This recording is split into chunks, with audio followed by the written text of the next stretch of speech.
Kakamega. And Honorable Speaker, I wanted to find out from him if that report has been shared by the committee that he chairs, because it would be in my interest to see the status of those stadiums, both Kisumu and Kakamega, and their status as at now, and why they cannot be able to host the AFCON tournament. Thank you, Honorable Speaker. Dan Wanyama, go ahead. You have... Thank you, Honorable Speaker. My response to Honorable Sholei. Start with Wanjala. You have Wanjala, Deputy Speaker, Wangwe, and Atandi. On the issue of Honorable Wanjala, Honorable Speaker, the fact that Kisumu is a city does not therefore qualify the stadium to get the qualification from the CAF standards as far as the stadiums are concerned. As it were, again, the Kenyatta Stadium is a prerogative of the county government. So what happens is that the ministry was not part and parcel of the renovations that were made, and therefore the international standards were not able to be included when that renovation was being done, and therefore during the specifications of the stadiums by CAF, Kenyatta Stadium could not qualify to host that international standards. But the minister has put a rider that going forward, once the funds are available and the negotiations between the county government and the ministry will get underway, the government will come in to help the county government to upgrade that stadium to the international standards, and the future tournaments, Kisumu will be equally be considered. For the Deputy Speaker, Honorable Sholei, the Talanda Hela that the minister is referring to, he's only saying that when a tournament like this is held in this country, there are other talents that will be initiated in terms of the practicability of the individuals. He's not talking about the initiative that was started and which he indicated here that the procurement statement was, procurement process was going on. What happens is that when a tournament of this magnitude is held within this country, therefore it gives initiative to the young persons to also have an urge to make sure that actually they can be able to be international players and earn from this football. So he was not referring to the initiative per se, but what this tournament will create and the perception that it will give to the young Kenyans who are talented in this country. About Honorable Wangwe, we have the annexure, which, Honorable Speaker, I knew it could be so bulky for me to go through it, but the standards are in the annexure. I think, Honorable Wangwe, I can be able to engage you while we proceed with the proceedings. Thank you, Honorable Speaker. You've left out one. I didn't get, kindly, if Honorable Tandi can just engage me, I can respond right away, Honorable. Give Atandi the mic. Bwana Chairman, is it true that... there is no chairman here. Honorable Speaker, is it true that Kisumu and Kakamega were left out of this consideration because they are not considered as shareholders of this government? Can you confirm that narrative is the right narrative? That is not the question you asked, Dan. You can ignore that. I'll give the last one to Wanjala himself. That's not the question I asked. Mr. Speaker,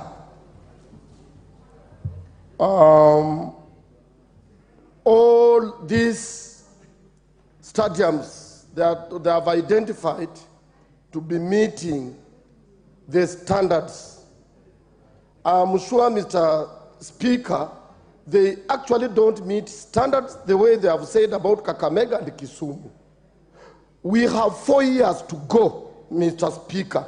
Why can't they consider Kisumu or Kakamega in the next 4 years so that we upgrade at least one of them to meet that standard, so that the people of Western region who loves football, who have the funds, they will be able to be accommodated in Kisii, Nyamira, Bungoma, Kakamega, Kisumu, Busia, in those hotels, because that is where they will get accommodation, unlike in Eldoret. Yes, Dan Wanyama.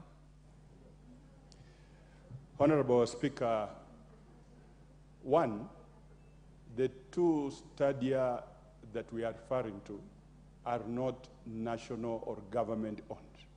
There's a lot of bureaucracy that should be done in terms of MOUs for the national funds. Do you want to be informed by Irene Mayaka? Come again, Honorable Speaker. Irene Mayaka is seeking to inform you. Do you want to be informed? Yes, I can allow him to inform me if he has a good Go ahead, Irene. Thank you, Honorable Speaker. Honorable Speaker, I just want to inform the Honorable Chair of Sports that we cannot say that these stadiums are not national government owned, because these particular stadiums host Kenya Premier League games, which are actually qualified and have been made to go ahead by FIFA. So the fact that they are able to host Kenya Premier League games and not even the national county Premier League games, it means they already have that qualification.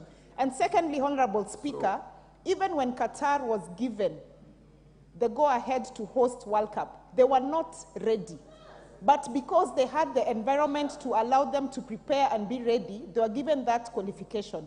So I don't think us saying that Kakamega and Kisumu are not ready right now should be a conclusive qualification that they are not able to host these games, because they have 4 years to be able to be completely ready, because they already have the possible infrastructure in place. Irene Mayaka, you're just repeating what Wanjala said.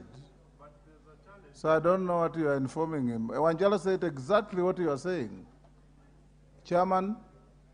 And thank you, Honorable Speaker. I want to just advise the Honorable that before any tournament is given a go-ahead for any country to host, they first inspect the facilities and see that you have adequate facilities to do that.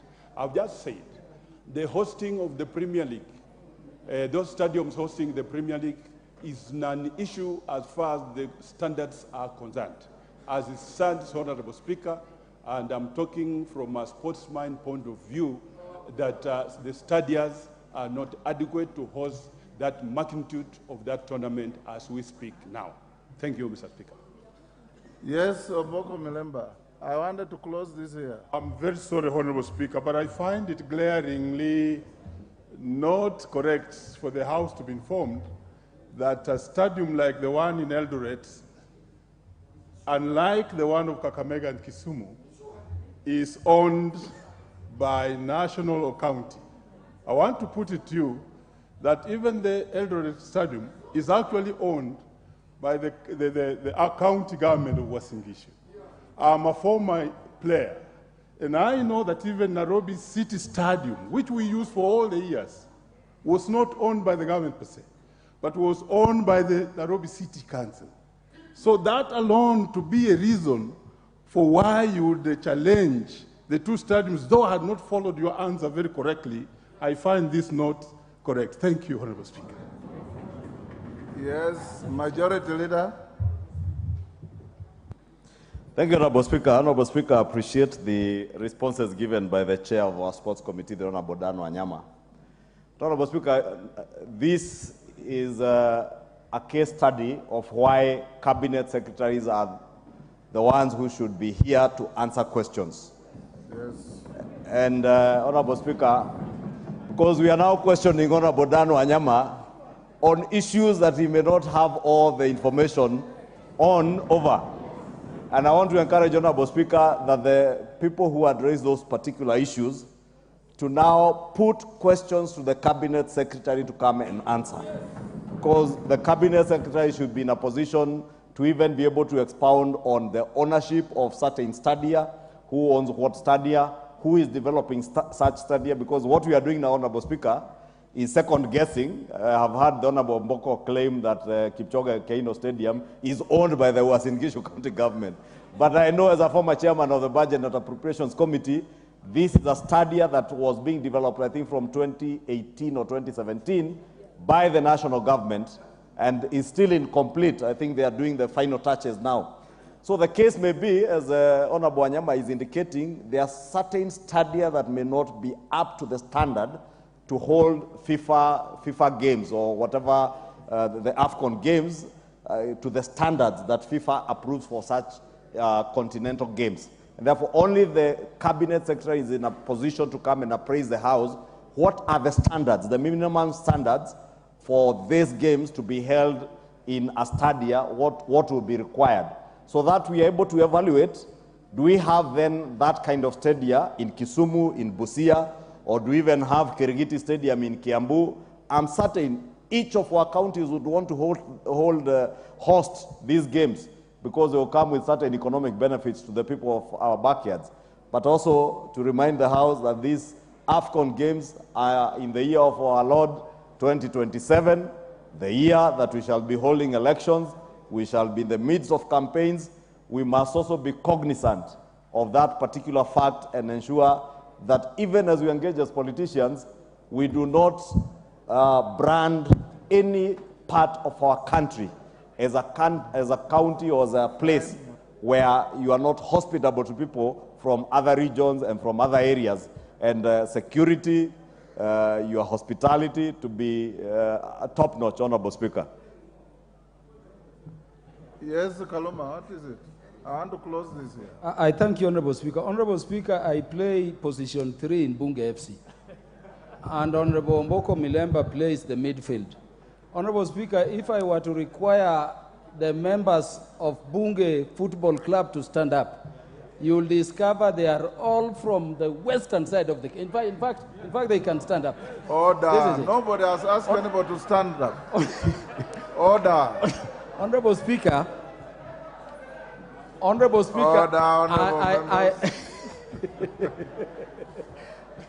the goalkeeper is here. I therefore agree with the majority leader for once, Honorable Speaker, but I wanted to ask that instead of questions being processed again, that, Honorable Speaker, you find it within your authority and power so that this matter is interrogated expeditiously in terms of time and the preparations we need, that you, based on Standing Order number 1, which you can invoke at any time, require the Cabinet Secretary for Sports to come here on a day you can assign, either on this sole issue or together with other Cabinet Secretaries. We address it at once. I thank you, Honorable Speaker. Who do you want to inform? Who do you want to inform, Mary Emase? The House is not in need of any information. Okay, Kaluma. Kaluma is no longer on the floor. You let it pass. I'll go back to Malulu Njendi. Are you ready now? Yeah, thank you. Thank you, Mr. Speaker. Wanjala, what is out of order? Mr. Speaker, Honorable Kaluma had made a suggestion to you. Mr. Honorable Kaluma had suggested to you to use Standing Order number 1, and you had not responded, Mr. Speaker. I would love to hear your response on that one. Thank you, Mr. Speaker. Standing Order number 1 doesn't apply. That is the response. Go on, Malulu Njendi. Thank you, Mr. Speaker.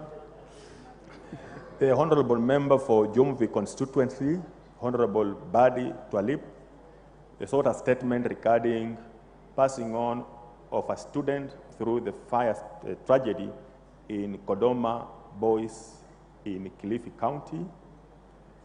Then also we had Honorable Member for Ganze constituency, Honorable Kazungu Tungule, who also sought a statement regarding the rise of cases of arson in secondary schools in Ganze sub-county. And the schools were as follows: Sokoke Boys, Ganze Boys, Ganze Girls, Kochororoni Secondary, Kodoma Secondary, Bale Secondary, Bandari Secondary. Mr. Speaker, the response from the ministry by the CS is as Form 2. Upon the incident, the County Director of Education and 3 quality assurance and standards officers visited the school to investigate the incident. The student died in the dormitory, Kifaru dormitory, at a time when other students had gone for their morning preps. As per the school's routine, there was no evidence that the deceased had gone for preps. According to the report by the school principal, the fire spread so fast and could not be extinguished. The investigation revealed that a group of students torched the dormitory as a result of the influence from the neighboring schools in order for them to be allowed to go out of school. Following the incident, 10 students were isolated and handed over to the police for further investigations. 8 of the students appeared before the senior principal magistrate in Kilifi Court 1 on 11th October 2023. The police were given 14 days to conclude their investigations. The late Fadhili Musahali Hassan had been registered for the medical insurance under the Udwafia scheme. The family of the deceased student was guided on how to complete the claim for last expense and group life expense and group life, second school medical scheme forms. The Board of Management and the Education Office supported the family during the burial. Learners were released to go home to allow the school administration to address the accommodation challenge because a dormitory had been destroyed. The Board of Management was tasked to invite officers from the State Department of Public Works to assess the damage caused by the fire. Fire brigade personnel have also been invited to the school to sensitize staff and students on the guidelines for school safety in the event of fire tragedies. Now on the second question by Mheshimiwa Tungule, the rise of reported cases of arson in second schools in Ganze sub-county. The CS reports as follows. As at October 2023, Ganze sub-county has 2022 public second schools with a total enrollment of 9,250 students. Out of the 22 public second schools, 7 schools representing 31.81% have been affected by the student unrest in 2023. This includes the incident at Kodoma Second School that the minister addressed in the other question by Mheshimiwa Dwali. The other instances are as follows. Ganze Boys Second School. Ganze Boys Second School has witnessed 2 incidents of student unrest, with the first incident occurring on 27th July 2023, and the second one on 1st October 2023. The 2 incidents, 2 dormitories valued at 4.6 million and the students' property were destroyed. There was no loss of life in the 2 incidents. The incidents were investigated and drug abuse was established as a contributor. 2 students were suspected of having been behind the incidents. A dormitory at the school was burned on the night prior to the day of questioning of the students suspected of involvement in the drug peddling and abuse. This was aimed at scuttling the investigations into the drug peddling and abuse. Thus far, 2 students were arraigned in Kilifi Court 1, on drug-related charges. Their case was heard on 6th October 2023. The next court date is 30th October 2023. They are currently remanded at the Malindi Children Remand Home. The other school is Sokoke Boys Second School. There were 2 incidents of unrest at the Sokoke Boys Second School. The first incident occurred on 24th May 2023. The students protested against the principal's alleged strictness. Speaker, it is against this background that I request for a statement from the chairperson of the Departmental Committee on Finance.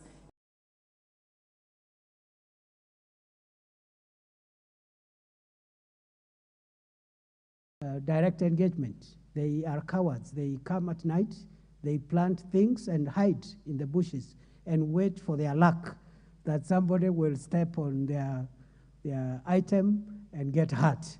So we have lost officers, and I want to salute, Mr. Speaker, young men and women of this country, officers who have gone out of their way to defend the country, including paying the ultimate price of losing their lives in defense of our country. I am satisfied with Operation Linda Boni. However, we increasingly and continuously review the operations in terms of identifying what gaps exist so that we make sure that we thwart as many, if not all, the attempts. And I may want to inform the House, Mr. Speaker, that from where I sit, I can confirm to the country that there are hundreds of attempts to hurt our country by terror groups. We have been able to neutralize many of them in their hundreds every week. And they are not imaginary attempts, real attempts, either by probing our camps, either by our officers on patrol, getting into contact with the terror groups. It's only that these are not things to report every day. And therefore, Honorable Speaker, the Operation Linda Boni is doing well. The last review of that operation was yesterday. I spent the whole day in Lamu, and I sat with all the commanders, the formation commanders from the National Police Service and the Kenya Defense Forces. And I must commend also the working relationship between our officers from the organs of internal security and those of our national defense. They are working seamlessly, patriotically, and I think they really need our support and applause. And Honorable Speaker, therefore, that operation is effective, but we are improving every day so that we defeat this enemy. We did publish a month ago or thereabouts a list of 36 most wanted suspects of terror in the Boni Enclave, and that number has now reduced to about 31. Some of them we have already got hold of them. And that is the good news, that perhaps, unfortunately, we can't keep on talking about it all the time. The others, we are still looking for them, and we will get them. We will get them in our country. And if we cannot track them in our country, we will pursue them outside our country and deal with them from there. And 4 already in the past 4 weeks have had their date with justice. Honorable Speaker, finally, I have been asked to clarify whether the terror attacks are as a result of external aggression from neighboring countries, advancing an international ideology, or whether they are locally brewed. And the answer is that for someone to come from a foreign country and walk into a village and hurt our people, along the way, a Kenyan has assisted that person. I don't know who that Kenyan is. They must have bought some food somewhere. They must have been directed to reach somewhere, because many of these terror operations operate on foot, and therefore, whether or not the threat is coming from outside or from inside, the answer is neither here nor there.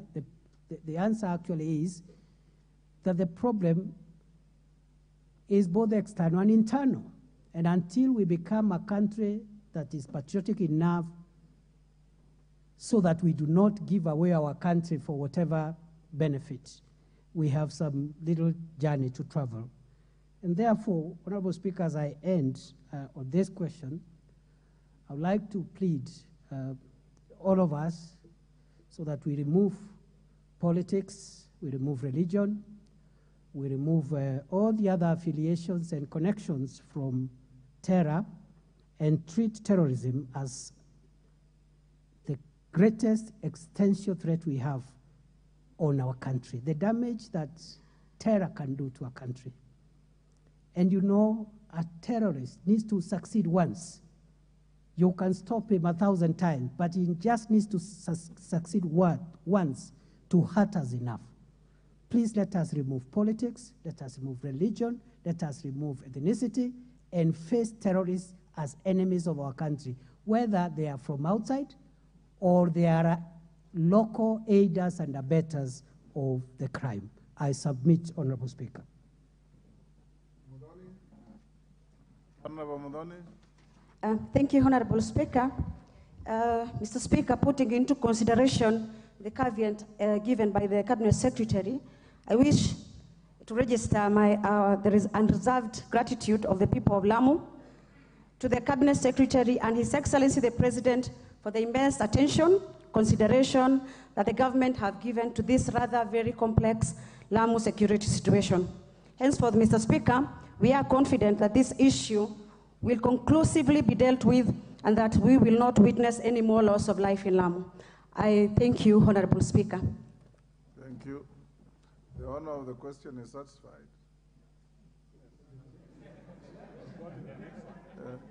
Do we need to flog it anymore?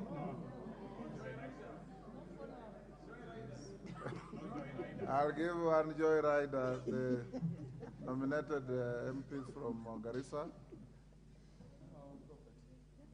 Mulher. Thank you, Mr. Speaker. And I would like to thank the Cabinet Secretary for that response. This particular matter is very pressing, I think, especially to me, because we have seen a lot of work that has been done by the Ministry of Interior, and part of the Linda Nchi and Operation Boni also encourages community engagement and supporting and working with community. But there is a very scary trend that's going on, which is actually intimidating community members. The continuous and forceful abductions of young people. And these are people who are being abducted both in broad daylight and at night with unmarked police vehicles.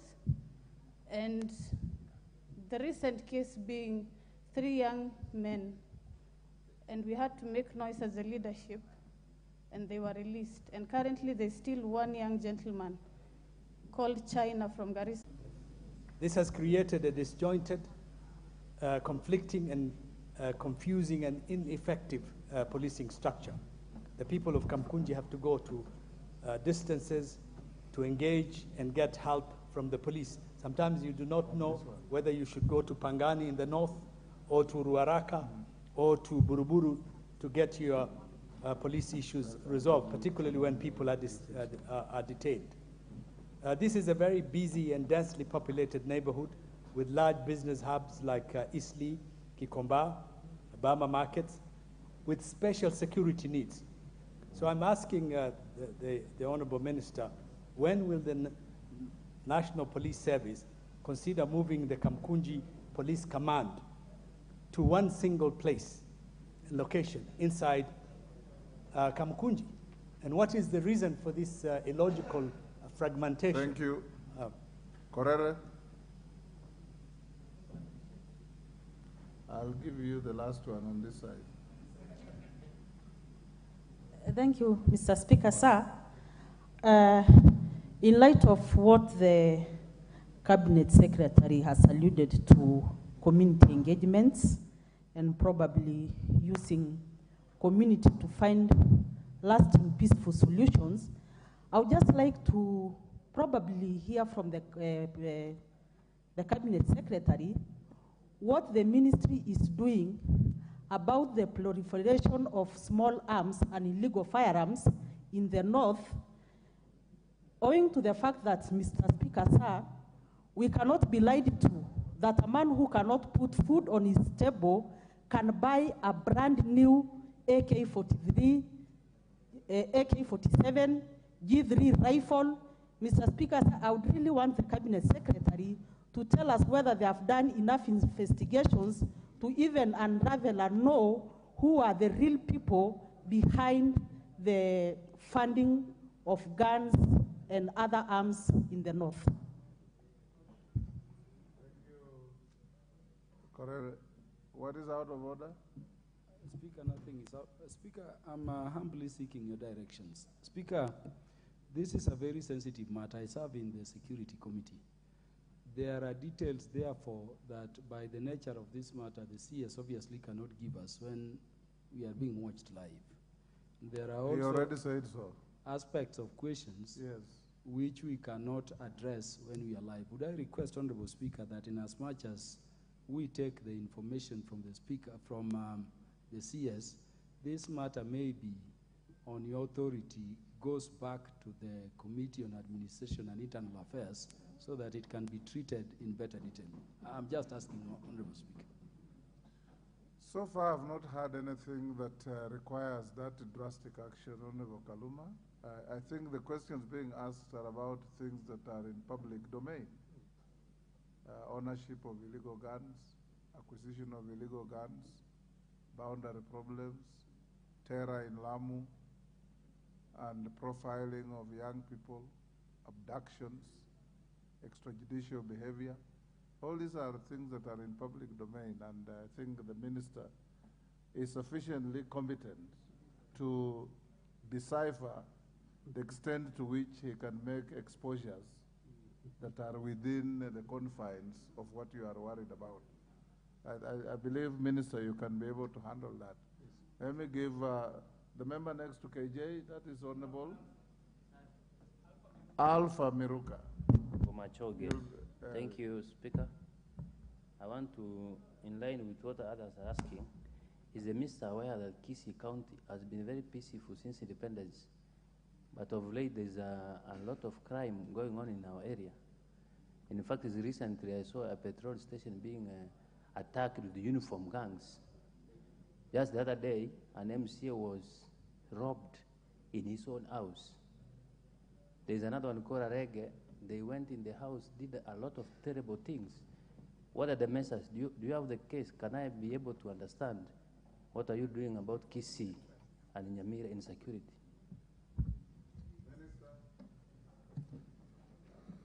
Thank you, Mr. Speaker. Mr. Speaker, sir, with regard to the issue of engaging communities in the fight against terror, we are in complete agreement with the sentiments of the member for Garissa. And Mr. Speaker, I think going forward, beginning with what we were doing in Lamu yesterday, going forward, we want to foster the ownership of this fight against sophisticated crime within the communities. We want to anchor it within the communities and build trust among the various communities in whatever locality, but also between those communities and security agencies so that we can win this war. On the question of extrajudicial killings, the policy of the Kenya Kwanza administration is zero tolerance on extrajudicial killings. And therefore, not even the fight against terror or the fight against other sophisticated crime can be an excuse for extrajudicial executions. I want to say I have received some complaints in line with what the member has said. I have already referred those complaints to the relevant policing authorities. And I can assure you, Mr. Speaker and the House, that this government, this administration, does not condone the use of the apparatus, the security apparatus of the state to kill people or to execute the people of Kenya outside the law. And that's why we refer to it as extrajudicial killings, meaning there are judicial ways of removing people from the world. But extrajudicial killings are unlawful killings, and we do not tolerate that at all. With regard to counter-terrorism county plans, I think we want actually to, we've already mapped out, and I think about 19 counties have adopted as such, spearheaded by the National Center on Counter-Terrorism, and we want to make communities and local leaders own those strategy plans and programs so that we just support them as a way of making sure that they are sustainably processed. On the question of boundaries, about 34 or thereabout counties in this country have some discussions about beacons between this county and the other.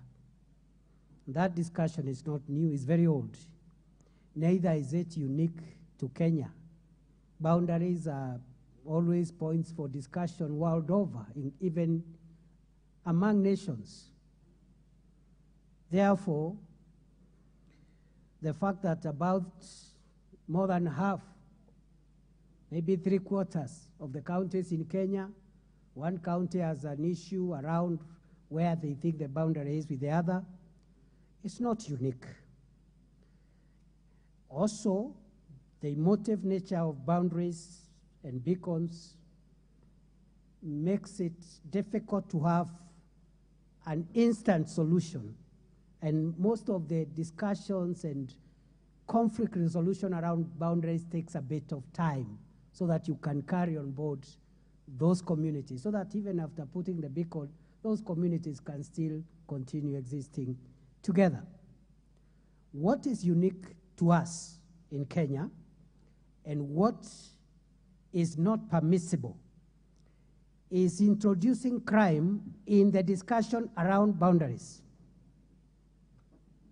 We, in various spaces, have increasingly introduced violence and crime in discussions around boundaries. And therefore, for us as security managers and law enforcers, we will urge our fellow countrymen to remove violence and crime from discussions around boundaries and let the others.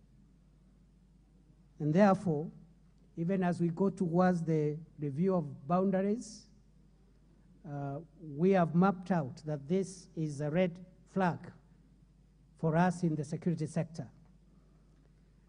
And we will not allow any Kenyan of whatever rank, religion, color, creed, to jeopardize national security, pretending that they are defending a boundary. Let them use legal, peaceful, and lawful methods to defend boundaries. And Mr. Speaker, I know I'm going to get into a lot of trouble with many of my friends because when crime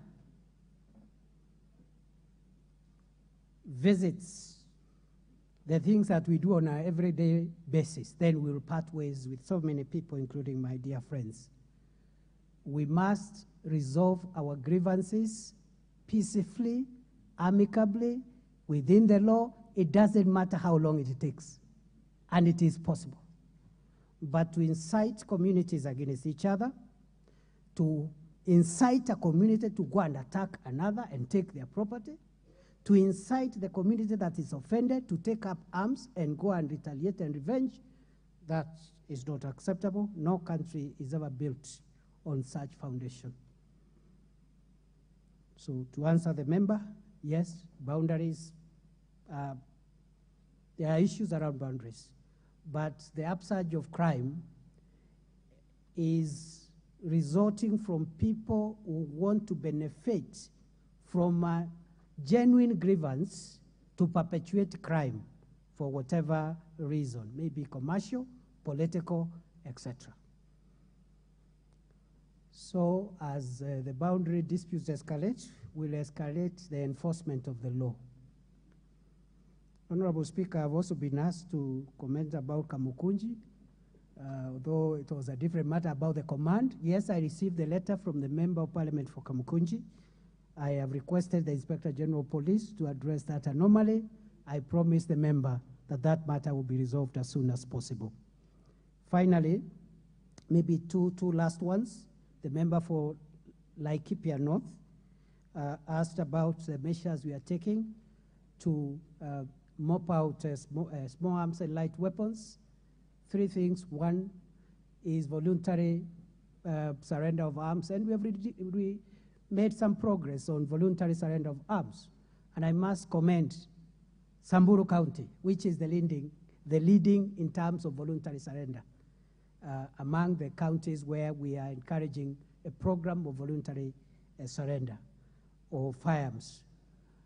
At an appropriate time in the coming, in the weeks, months ahead, we will also engage in some places with involuntary mopping out of weapons or disarmament, forceful disarmament. And therefore, any Kenyan who has in their custody an illegal firearm is hereby asked to give that firearm to the local chief or to the village elder or to any leader, to any government office.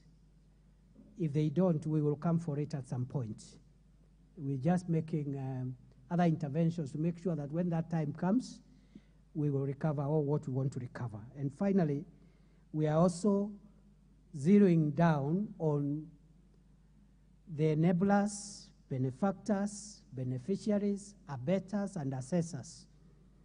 Those accessories, those who are abettors, accessories, benefactors, beneficiaries, and enablers of poor people who have no food, but who can afford an AK-47 and endless supply of ammunition. I am afraid that we will have to prosecute a number of people, including high-ranking people in Kenyan society. No amount of noise, politicization, ethnicization, or any other maneuver will distract us from securing Kenya from people whose business and trade is in the blood of the people of Kenya. They buy expensive firearms, give poor boys who have never been in school, who have no food, who have nothing, to go and kill people, collect property, which property, much of it goes into the hands of merchants. I want to report, therefore, we've made a lot of progress in profiling the major catalysts, beneficiaries, benefactors, financiers, spiritual leaders, and political godfathers of crime who perpetuate the crime of banditry, other crimes, by stockpiling small arms and light weapons, giving it to innocent citizens of Kenya to kill their fellow citizens simply because they come from a different ethnicity. So, again, Mr. Speaker, next time maybe I come here, I'll expect some reactions because we will be fair. We respect all leaders. We have a lot of respect for elected leaders, but we have no respect for criminals. Lastly, Kisii and Nyamira of late has witnessed gang crime. And not just Kisii and Nyamira, but also Nakuru. There has been a resurgence, a bit of Nairobi. We had made a lot of progress in Nairobi, but increasingly We have assessed the threats in those key areas, including Mombasa, and we are witnessing a reemergence of well-organized gangs of young boys and sometimes girls, hardly 20 years, who are killing people, stabbing them, robbing them. And part of our strategy as we go to the festive year is to crack down on those guns. I think Nakuru already we have made some good progress, but I want to admit and agree with the member for Bamachoge, the Honorable Alpha Miruka, that the situation in Kisii and Nyamira in terms of gun violence is a situation that requires a continuous and enhanced enforcement, and we are on it. Thank you, Mr. Speaker. Thank you, Minister. I think you should have also told Arico that he should look at Article 188 of the Constitution on alteration of county boundaries. The ball is in court of this Parliament. You have not passed the law that would help deal with boundary disputes between counties. I know there are many people who want to ask questions on this, but we must make progress. Honorable Gideon Mulyungi. Thank you, Mr. Speaker. Mr. Speaker, I rise to ask question number 017 of 2023, which I had asked through private notice. And Mr. Speaker, according to our standing orders, a question under private notice is urgent. Just ask the question. And that is common knowledge. It's an emergency. Yes. Ask the question. So this may have gone stale. Mr. Speaker, could the CS clarify the actions taken by the ministry to apprehend suspected armed bandits who have been traversing Mwingi Central constituency, particularly in the Ukasi to Waita area, in the month of October 2023, terrorizing and killing local residents and leading to fleeing from their homes to seek refuge in forests and shopping centers?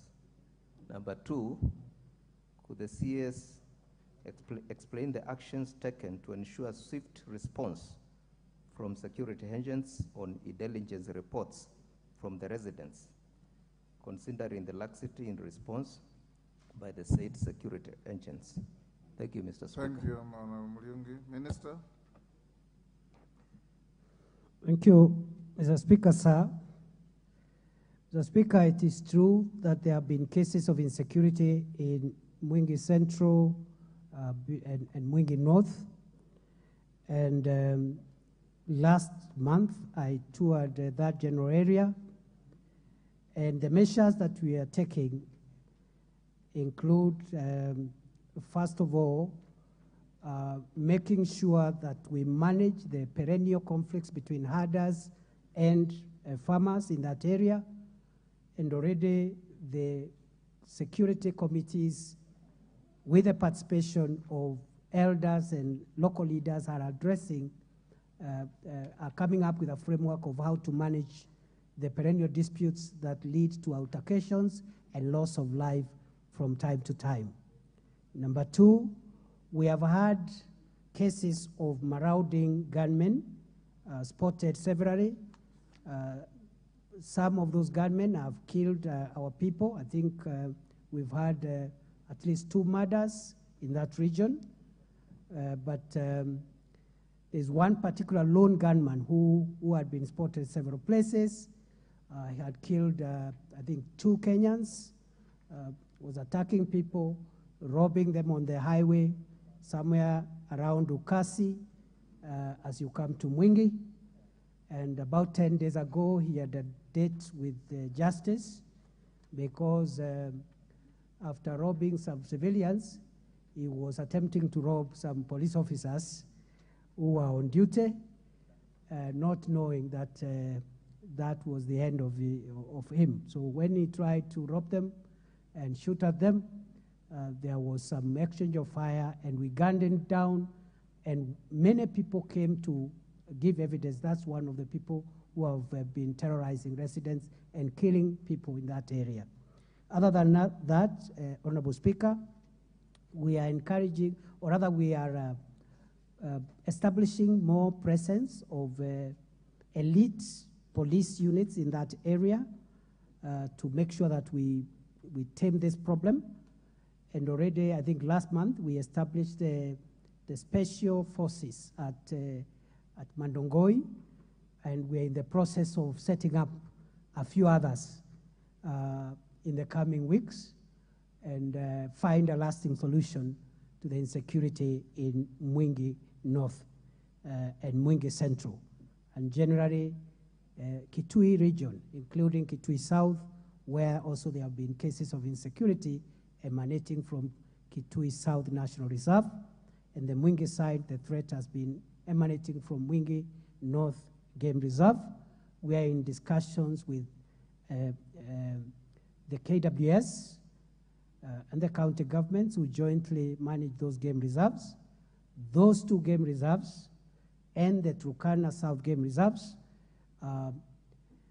going forward, we may just have to take them over, gazette them, and remove everybody, and maybe relocate the animals as an extreme measure, because for a long time, there have been sources of insecurity to the adjoining communities. I submit. Muliongi. Thank you, Mr. Speaker. Thank you, CS, for answering that question. Mr. Speaker, I would like the CS to clarify why an incident that is reported 5 kilometers away at 8 p.m. and the resident is shot dead at 9 p.m. and the police arrive the following day at 10 a.m. The person was shot dead at 9 p.m., an hour after the case was reported. Number two, does the government have appropriate technology, equipment, machinery, and gadgets, or even sniffer dogs to train such rogue lone bandits to their hideouts?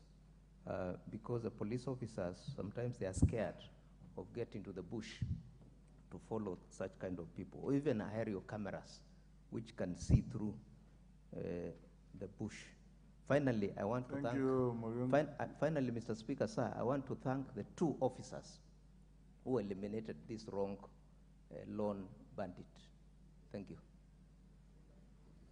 Yes, Oundo. Thank you, Speaker. And I just want to appreciate the statement by the CS concerning heightened alertness during this holiday season.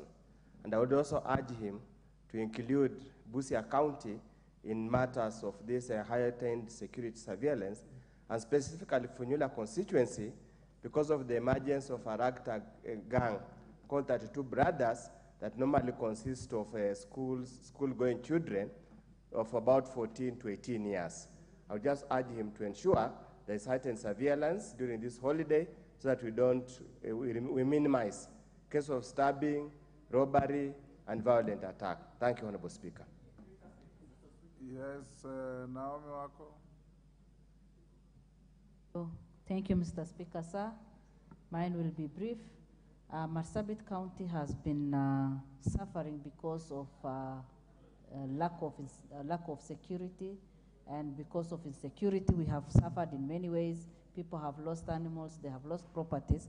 But the worst part of it now is where we have people coming in during the night, breaking people's homes, looting and killing people, and doing so many bad things within the town, and especially Saku town.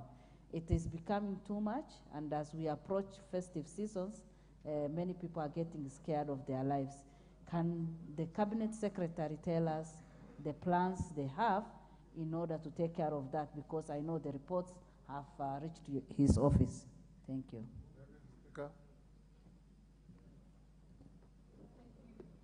Thank you, Honorable Speaker. I just wish to make a follow-up question to the Cabinet Secretary, he has given very elaborate explanation on how they want to make the police more efficient in ensuring that there is security. But I would like to ask, are there any plans to use modern technology in improving safety and security? For example, the use of body cameras by police so that you can know what time they responded, who they interacted with, who they spoke to, when people reported, and that you can know that they were actually on duty when they are supposed to be on duty. That is a modern way that the police services all over the world are working, but there is no mention of use of body cameras so that we can ensure that our police are actually on duty and doing the best that they can. Thank you, Honorable Speaker. Club.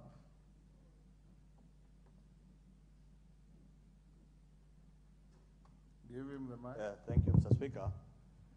I want to seek clarification from the minister. When he came here some times back, he promised that there are administrative units that were cassetted, but they have not been operationalized, and he promised that after the budget, he will be able to operationalize those administrative units.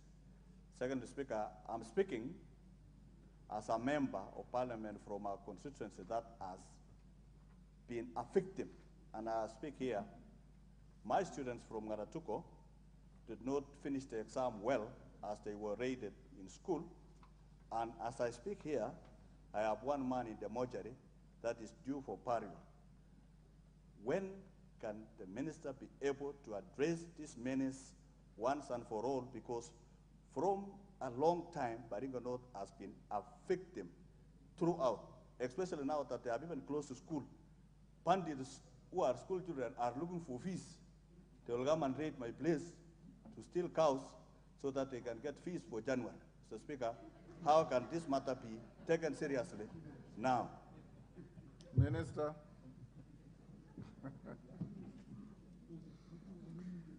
Central. I think the incident he's talking about was caused by operational challenges, which have since been addressed. But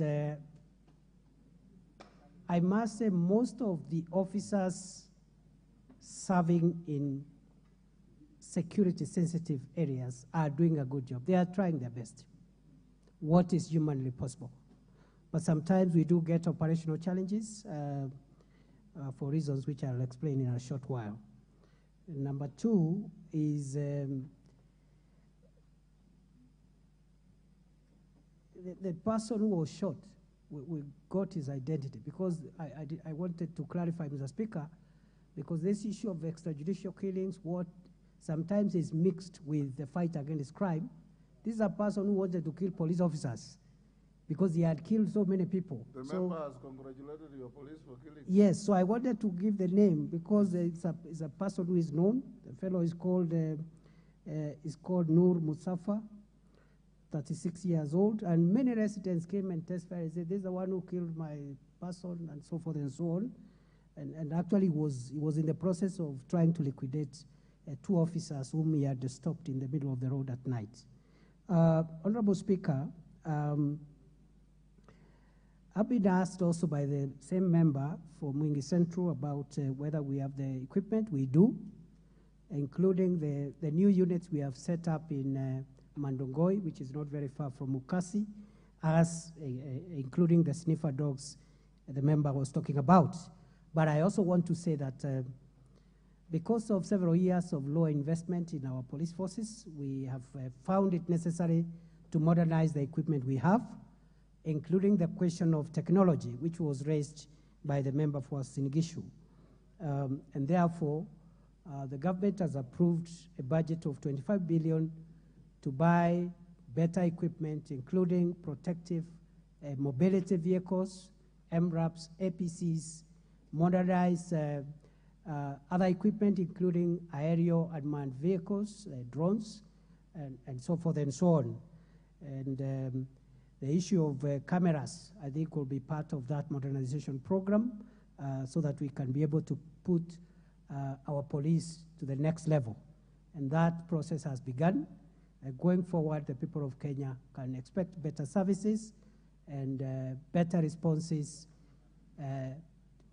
from our security agencies. And more importantly, we want to ensure that these bandits, terrorists, and criminals find it difficult, if not impossible, to bring down our officers, because we have lost a few, and it is very painful when an officer wearing the uniform of our country is brought down by a criminal. And therefore, that modernization program will go a long way in making sure that we are even better prepared in the days ahead. Honorable Speaker, I agree with a member, I think from one of the constituencies in Busia, who talked about Busia town.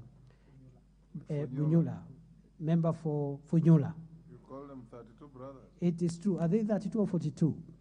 32 is Now, it is true, when we have done our weekly threat assessment, which we do every week, and as we go towards the festive season, these gang-related crimes, over and above the towns I cited, I agree that we also have a similar problem in Busia, Kirinyaga, Kilgoya Kutus, and Madogo town around in Tana River, as well as Marsabit town. And we have put all those places on the radar. The magic we used in Nairobi last year in September, when thuggery was everywhere. We know what to do, and it's just a matter of time we will normalize the security of our people. Honorable Speaker, unless I've forgotten something else, yeah, the one by the member for Baringo North, I'm a frequent visitor in that part of the country because of the challenges there. And I want to agree with the member that the suffering our people have gone through in that part of the world and other similarly situated areas require a lot of effort. But I must say also we must all pull from the same direction. What bandits and terrorists want us to do is to quarrel among ourselves. The political leaders on one side, the security agencies on the other side, and then in the middle, they will succeed. So I want to agree with the member for Baringo North, and to answer his two questions. The first one, I promised that we had so many administrative units which we inherited, some gazetted way back in 2017, others in 2022, and we do not have enough resources to operationalize all of them at the same time. But we promised in areas facing security challenges, all the administrative units that have been gazetted already will be operationalized this financial year. And therefore, it's just taken a bit of time, but I want to promise to the House that all the administrative units that were gazetted in all the areas we are having security challenges will be operationalized this year. And for the rest of the country, we will operationalize all of them within the next 3 financial years because of the budgetary constraints. We give first priority to the most affected areas. Thank you, Mr. Speaker. Peter Kaluma. Question 018. Yes, I thank you, Mr. Speaker. Speaker, thank you for the opportunity to ask question number 018 of 2023.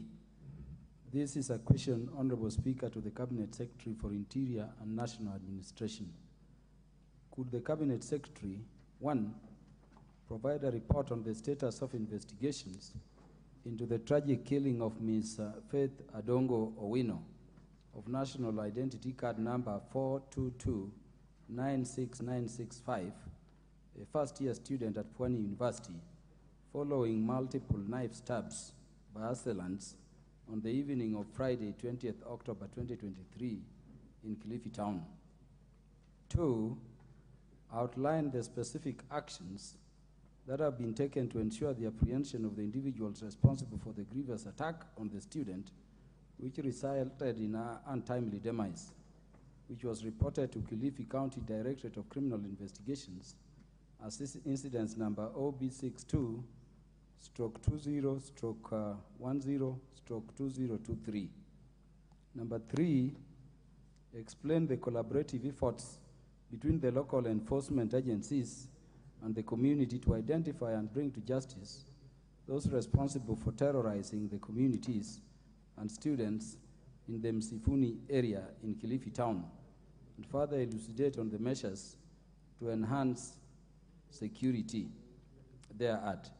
Honorable Speaker, I'm dropping the 4th part of the question. This student was buried last Friday, so government assistance towards that aspect in the 4th part or the last part is no longer necessary. Thank you, Honorable Speaker. Minister. Mr. Speaker, sir, on 20th October 2023, Faith Adongo Owino, a first-year Bachelor of Arts degree student at Pwani University, left our residence at 8 a.m. within Kilifi town, a place called Musufini. This is about 1 kilometer away from the university.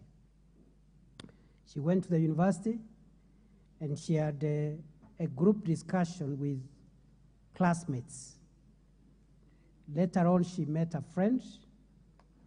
Between 2 o'clock on the same day and 6:50 p.m., she visited another female friend in Kibaoni area and passed through the university as she was going back to her house. She was carrying a small bag, a phone, a notebook, an ID. She was attacked on her way as she left the university near the main library. And she was stabbed. She screamed. After the stabs, she screamed.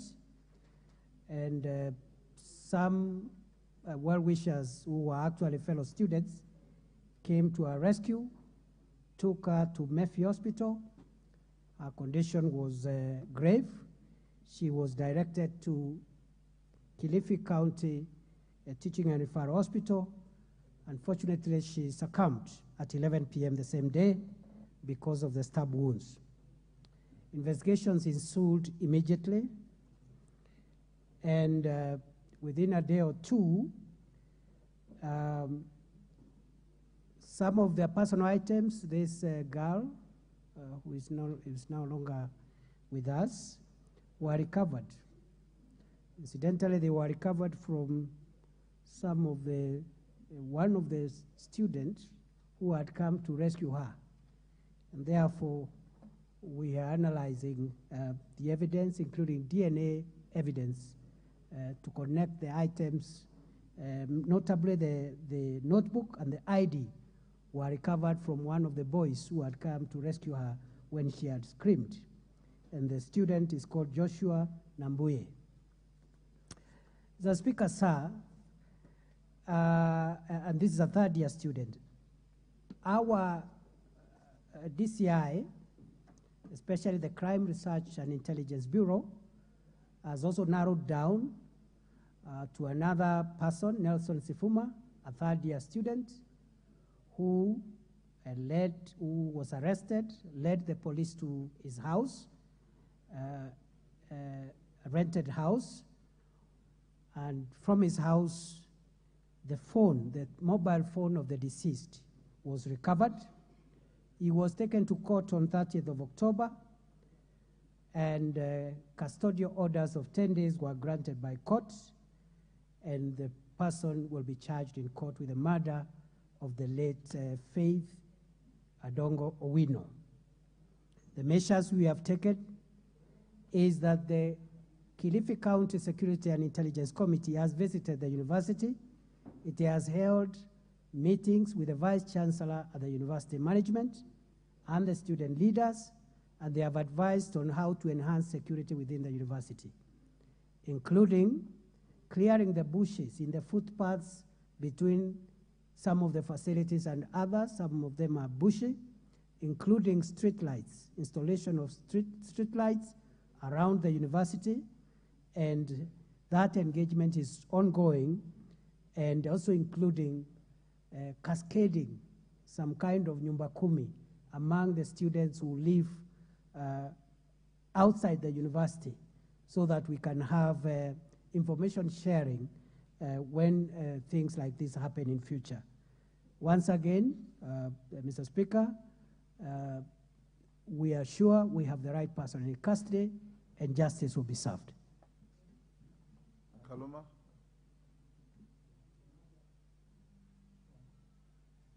Mr. Speaker, I'm satisfied by the response of the Cabinet Secretary, and maybe just to request that the matter be followed up to the end. If there are any aspects of investigations which remain, they be concluded so that justice can be done to the victim and the victim's family.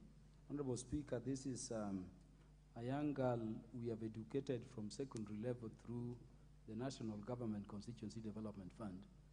And I remember we had to assist even in getting her body buried. I'm grateful for the intervention so far. Thank you. Thank you. Next question, Cabinet Minister by John Makale MP Kandui will be deferred. The member has requested so. They have acceded. Question 197, Honorable Zamzam, member for Mombasa. She's not here. There's no communication with the chair. Question dropped. Next question, 198 by Paul Nzengu, member for Mwingi North. Give Honorable Nzengu. Go ahead, Mheshimiwa. Yeah, I'm just getting the question, Mr. Speaker. Yeah, Mr. Speaker, I rise to ask question number 198 of 2023 to the Cabinet Secretary for Interior and National Administration. Can the Cabinet Secretary explain the status of investigations into the death of Mr. Mwingi of ID number 277-83855, a prison warden who was stationed at Thika prisons and mysteriously died on 13th of October 2021, as reported at Thika Police Station via OB number 126/14/10/2021.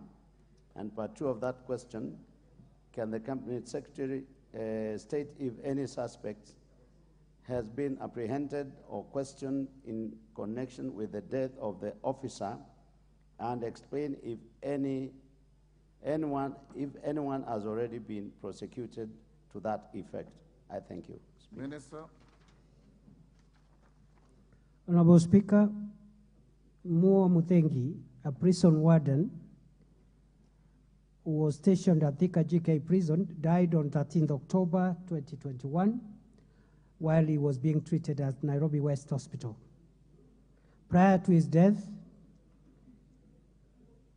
and subsequent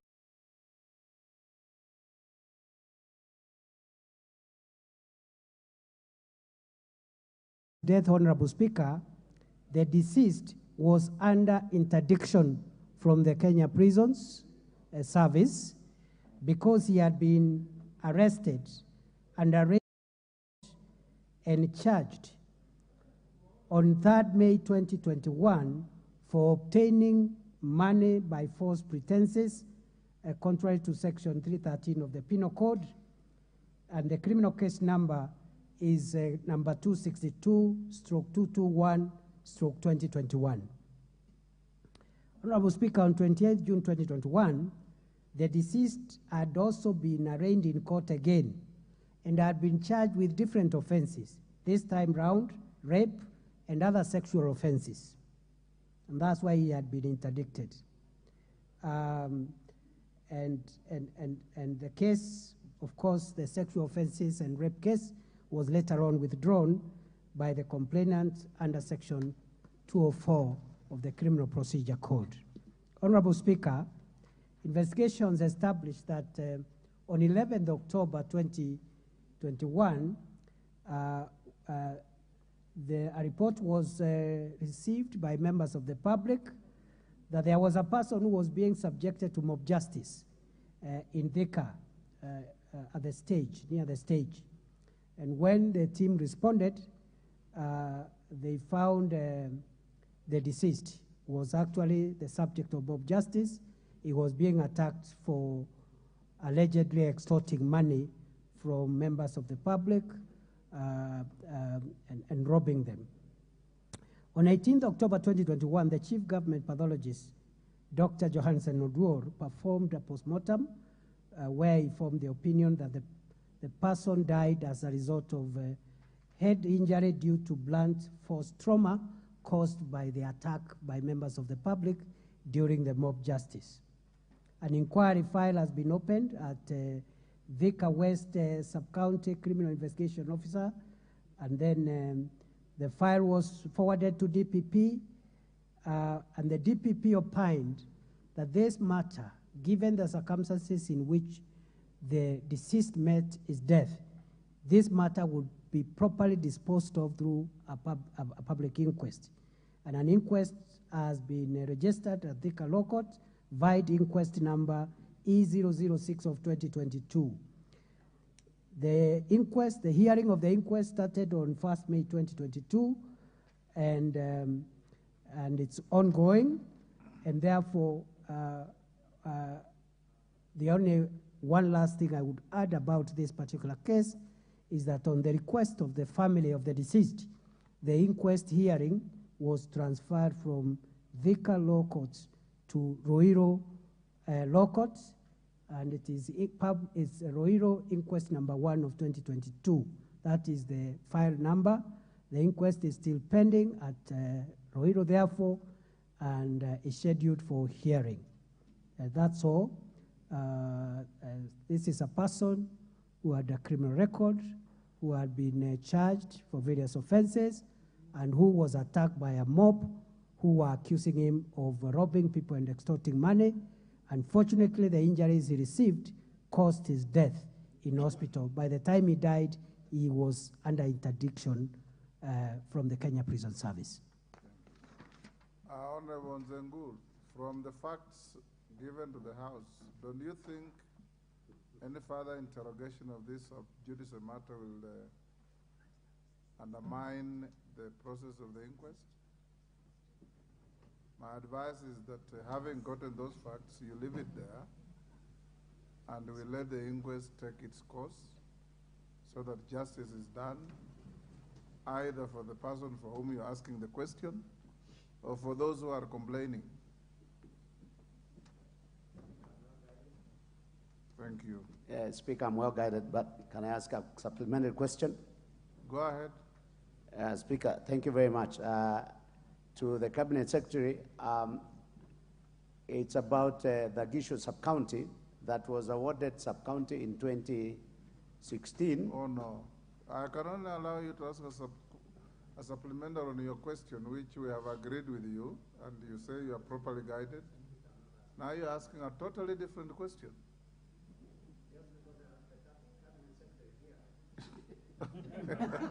Okay, go ahead and ambush him.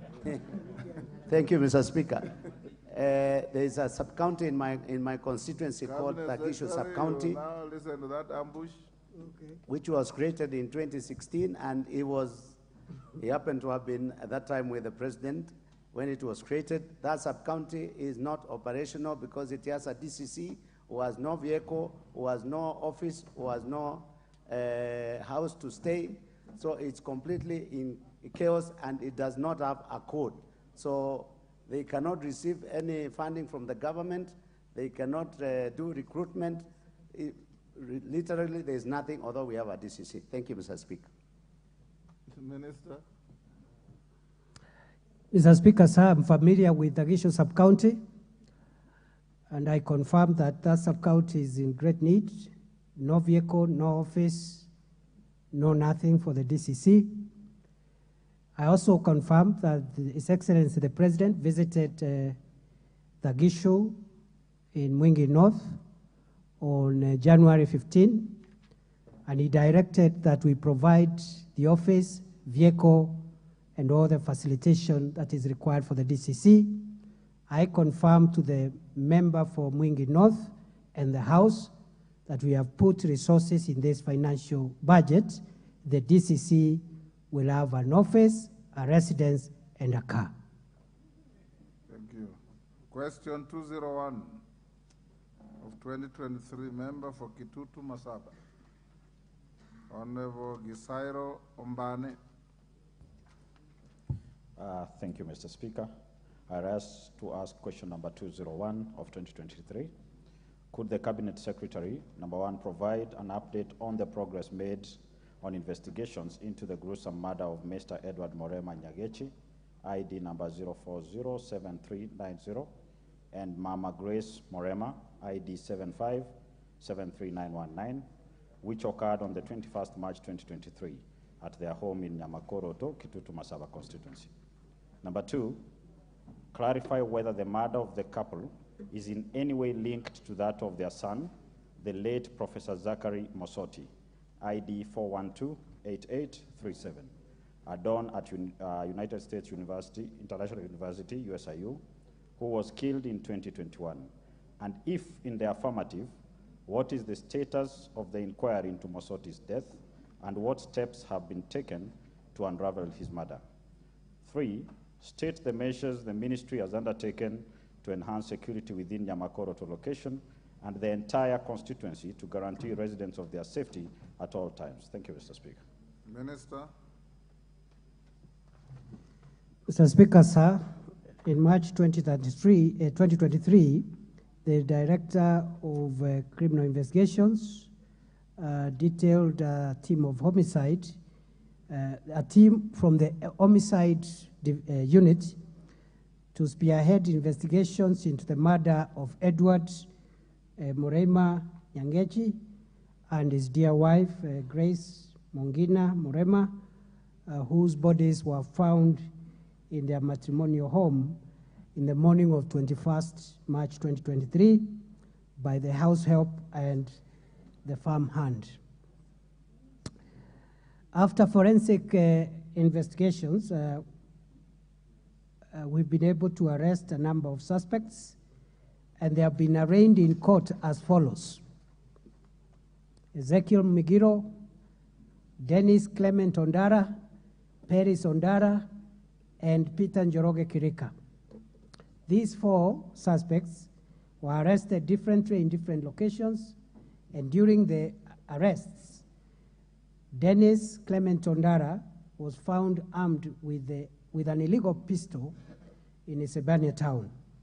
Forensic analysis detailed a schemed elimination plan that was hatched by Peris Ondara and executed by her brother, Dennis Clement Ondara, with the aid of the remaining 2. Peris Ondara was found to be the second wife of the late Professor Zachary Mosoti, who is related to the deceased because the deceased was the uncle and the aunt respectively. And our marriage, that is the marriage of Peris Ondara, to the said, sorry, I think, let me take this again, Mr. Speaker. Forensic analysis detailed a schemed elimination plan that was hatched by Peris Ondara and executed by her brother Dennis Clement Ondara with the aid of the remaining 2. Peris Ondara was found to be the second wife of the late Professor Zachary Mosoti. Her marriage was to the said professor led him to separating with the first wife, Gladys Kerubo. We've made some progress in the investigations. One of the things we have found out, as I've said, Mr. Speaker, is that the late Professor Zachary Mosoti, or rather after the death of the late Professor Zachary Mosoti, after his death, Edward Morema, the uncle, embarked on an effort to bring back the late professor's first wife, Gladys Kerubo, and to reinstate her back into the Aruai home, which was now being occupied by the second wife, Peris Ondara. This did not go well with Perez, hence planning with her brother on the execution plan. The said Dennis Clement Ondara, Peter Njoroge, and the other three were established to be a gang of criminals with active robbery cases pending before Makandara Law Courts and Ruido Law Courts. They met in Committee Prison and became friends and continued after their life in prison to commit the crimes they have been committing in the past. They have been arraigned before Nyamira High Court in diverse dates between 11th May 2023 and 22nd May 2023. All of them are pleaded not guilty, but we believe we have the right people in custody, and we have charged them with murder, contrary to Section 203 of the Penal Code, as read with Section 204 of the Penal Code. And they have been denied bail. They are in custody at Kisii GK Prison, awaiting trial. And the matter is pending before Nyamira High Court and is scheduled for hearing. Actually has been heard, the hearing, because it's 16th to 19th October 2023. Speaker, on 10th December 2021, at Kamulu Police Station, Mr. Fred Bosire reported the murder of Professor Zachary Musoti, a lecturer at USIU. Police went to the scene. They found the late professor dead with some tablets in his mouth, suspected to be sex-enhancing tablets. The door was slightly open, suggesting that somebody had left that building, according to the investigations up to now.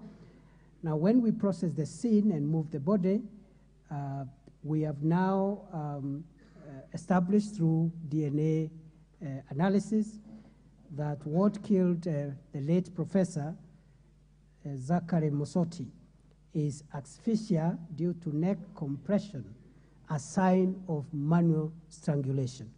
And therefore, the drugs, the sex enhancement drug could have been diversionally planted on the late professor. It was established that the deceased was married to two wives, Gladys Musoti, 51 years, works with the Ministry of Agriculture, and he had two kids. The second wife, Peris Ondara, 39 years, a teacher, Tala Township Primary School in Kangudo. And by the time of his death, he had separated from the two wives due to suspected domestic issues, and he had gotten himself a girlfriend. That girlfriend, the day he was killed, he had gone to pick her from Jomo Kenyatta Airport in his car. They traveled together, and when they reached somewhere in the CBD, their phones signals went off, and the next thing was the professor being found in his house in the circumstances I have explained, and the alleged girlfriend has never been found to date. And therefore, as I have said, their phones went off at CBD in Nairobi, and the girlfriend disappeared, has never been seen until now.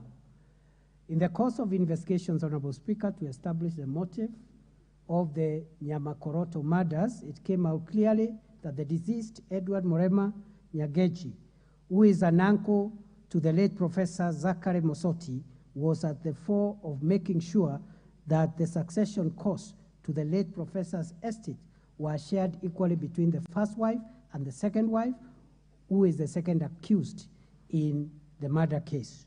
This arrangement seemed not to have gone well with the second wife, Peris Ondara, prompting her to hatch a plan to eliminate Edward Morema and his wife by hiring assassins who did the mission. In other words, this appears to be a family, a matrimonial dispute, and we have suspects. We've charged them, and we are still looking for the girl in whose company the late Professor Musoti was just the night before he met his death. Thank you, Mr. Speaker. Honorable Mbane. Thank you, Mr. Speaker, but the Cabinet Secretary has not responded to the third question, part of that question.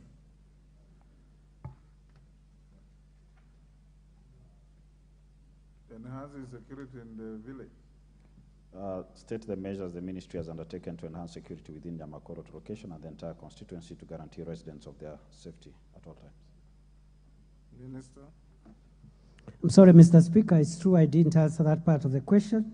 Honorable Speaker, the Ministry of Interior, through the National Police Service, has put measures to ensure the security and safety of the residents of Nyamakoroto location within Masaba North Sub-County and the entire constituency is maintained through regular patrols, collection and sharing of criminal intelligence within the area, community policing mechanisms, and Nyumba Kumi initiative have been enhanced to identify known criminals within the area and profiling them so that we engage in proactive rather than reactive policing.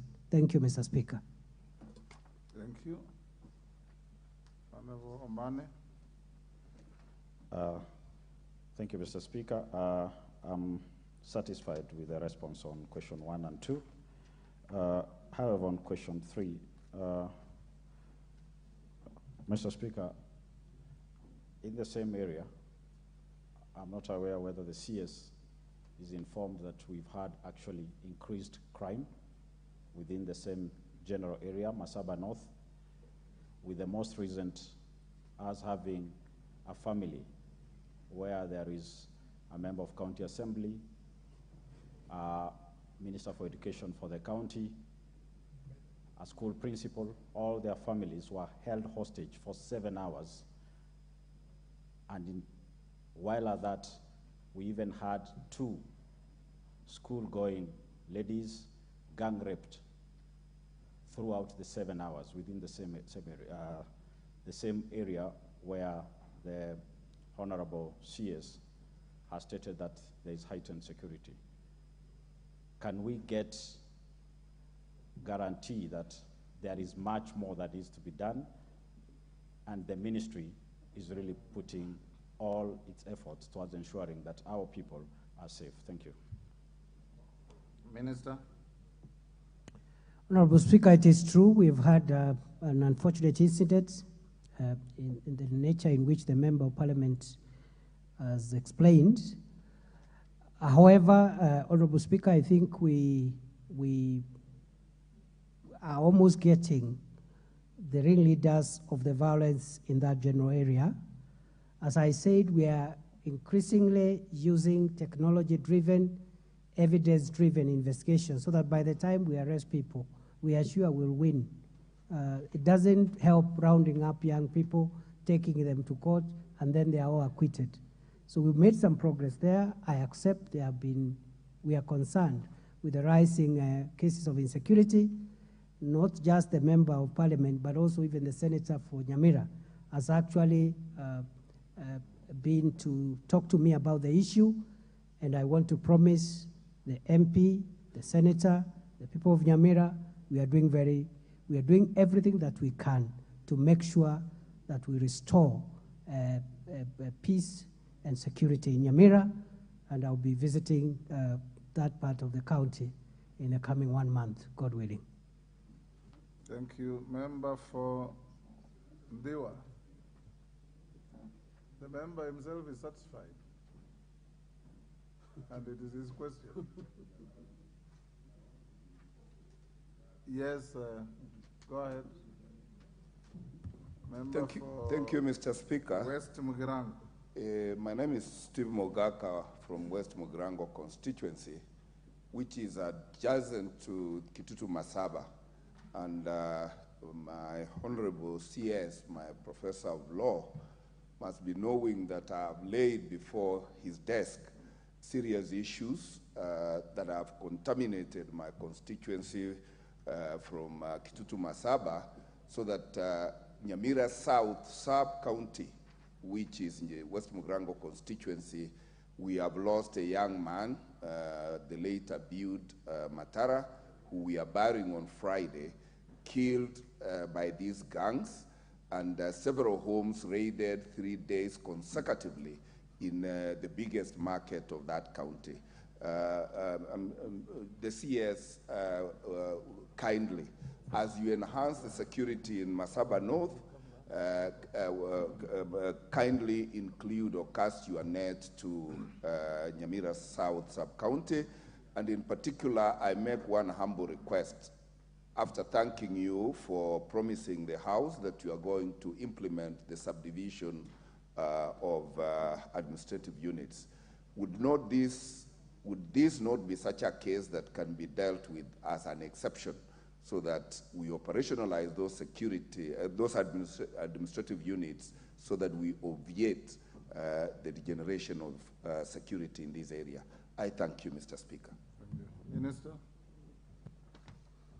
Honorable Speaker, I agree with the Honorable Steve Mogaka. He has actually written formally raising those issues. And when I visit Masaba, Kitutu Masaba, I'll also visit his constituency. And I also agree with him that given the rising incidents of insecurity in that part of Nyamira, the gazetted administrative units should be operationalized in the first instance alongside others which have security stress in the other parts of the country, and therefore within this financial year we will honor that request for security reasons. But as I said, Speaker, sir, even other parts of the country we will operationalize, but we're just giving the first priority to areas which have serious strains on security because of budgetary constraints. Yes, Atandi, what is the issue? Give Honorable Atandi the mic. Thank you, Honorable Speaker. Honorable Speaker, because we are talking about these gangs, I wanted you, with your indulgence. You also have some? Yeah, there are these gangs in my constituency, and I think the cabinet minister is aware that I even raised questions to him. But what I wanted to report, Honorable Speaker, is that we lost many people because of these gangs. And we raised an issue because we suspected that the security officers in my constituency were also culprits. And I wanted to thank the Cabinet Secretary because, as a consequence, we have seen transfers that happened. The only issue which I wanted to alert him is that, as a consequence of those transfers, we have ended up with all senior officers coming from an ethnic community. And this is a very big issue on the ground. The county commander, the deputy county commander, the OCPD, the OCS, deputy OCS, OC crime, patrols officer, CCIO, they are all from an ethnic community. I don't want to mention their names. So I wanted you to check with us, because in that environment, it will not be able to serve our people in the right way. Thank you, Honorable Speaker. Minister? Honorable Speaker, is that Game or Alego Songa? Alego Songa. Honorable Speaker, I agree with the Honorable Member for Alego Songa that we do not encourage security managers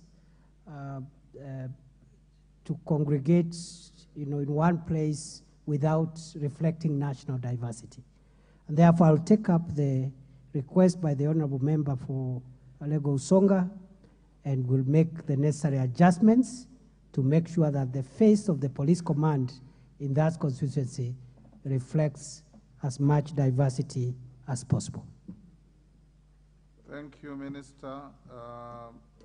Martin Owino.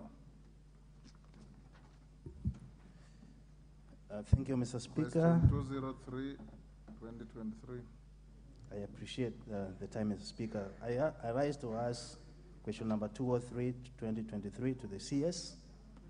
Considering that the 2019 Kenya Housing and Population Census reported that Ndewa constituency with 7 wards and a population of 218,136 people and land size of 713 square kilometers.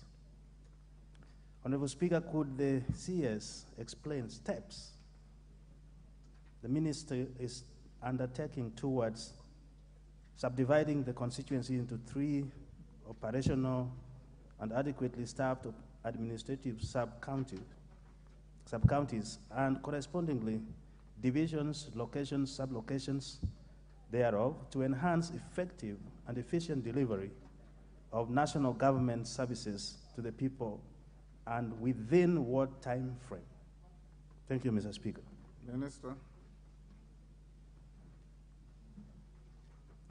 So, Speaker, sir, it is true that we have received proposals for subdivision of the current Ndigwa sub-county within Ndigwa constituency into 3 sub-counties, which are Ndigwa East, which will be a new sub-county with the headquarters in Luanda Kobita, Ndigwa West, a new sub-county to be with headquarters to be at Ratanga, and now Ndigwa Central, which will be the remnant of the existing sub-county. Mr. Speaker, sir, having looked at the proposals to split Ndigwa, not only into more sub-counties, but also divisions, locations, and sub-locations, it is our assessment using the criteria that we use for creation of new administrative units that Ndigwa merits subdivision. However, Honorable Speaker, the implementation of that request from Ndigwa is going to take a while for the reason I have given. Our ministry is constrained tremendously in terms of resources. Putting up a new sub-county means setting up an infrastructure for the DCC, the heads of department. There must be a vote, there must be a vehicle, there must be recurrent expenditure. Order, Honorable. Is that Honorable Mwingi? You can hold your Kamkunji out of there. Thank you. Mr. Speaker. The other day you were fighting vicious with Sabina Chege. Now you are animated in discussions in the House. Yes. The handing over Elachi, you should supervise it out there. Go on. Reminds me of the old good days, Honorable Speaker. My days in the legislature. Yes. Now, Honorable Speaker, Ndigwa merits the proposed subdivisions. Unfortunately, due to budgetary constraints, we cannot implement that request now.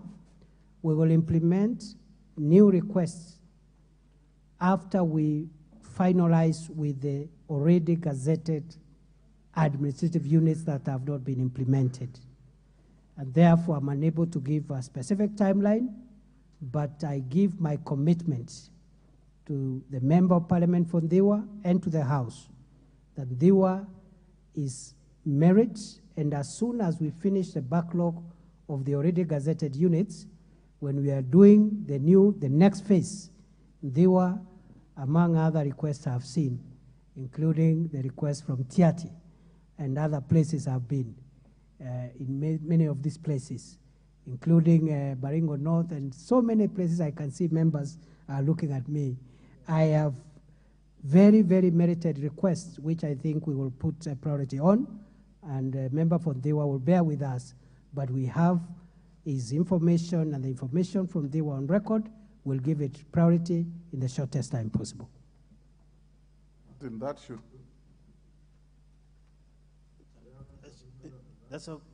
Thank you, Speaker. I appreciate the acknowledgement and the merit that Ndigwa deserves this. But, Mr. Speaker, as he said earlier also, prevention is equally important. Even if the resources are scarce, and we all acknowledge that, CS, Mr. Speaker, would also ask, when can it be gazetted? Really, that does not take a lot of money, so that there is hope for the people that is gazetted. Now we are waiting for it to be set in operation. Yes, Minister. Gazette and operational later. The Speaker, I understand the member, and it helps sometimes to... And I can see the theatre is also itching to ask the same question. I won't allow you. Let the minister just Mr. Speaker, cover you in that answer. There is merit in what the member for Ndigwa is saying. will endeavor and gazette,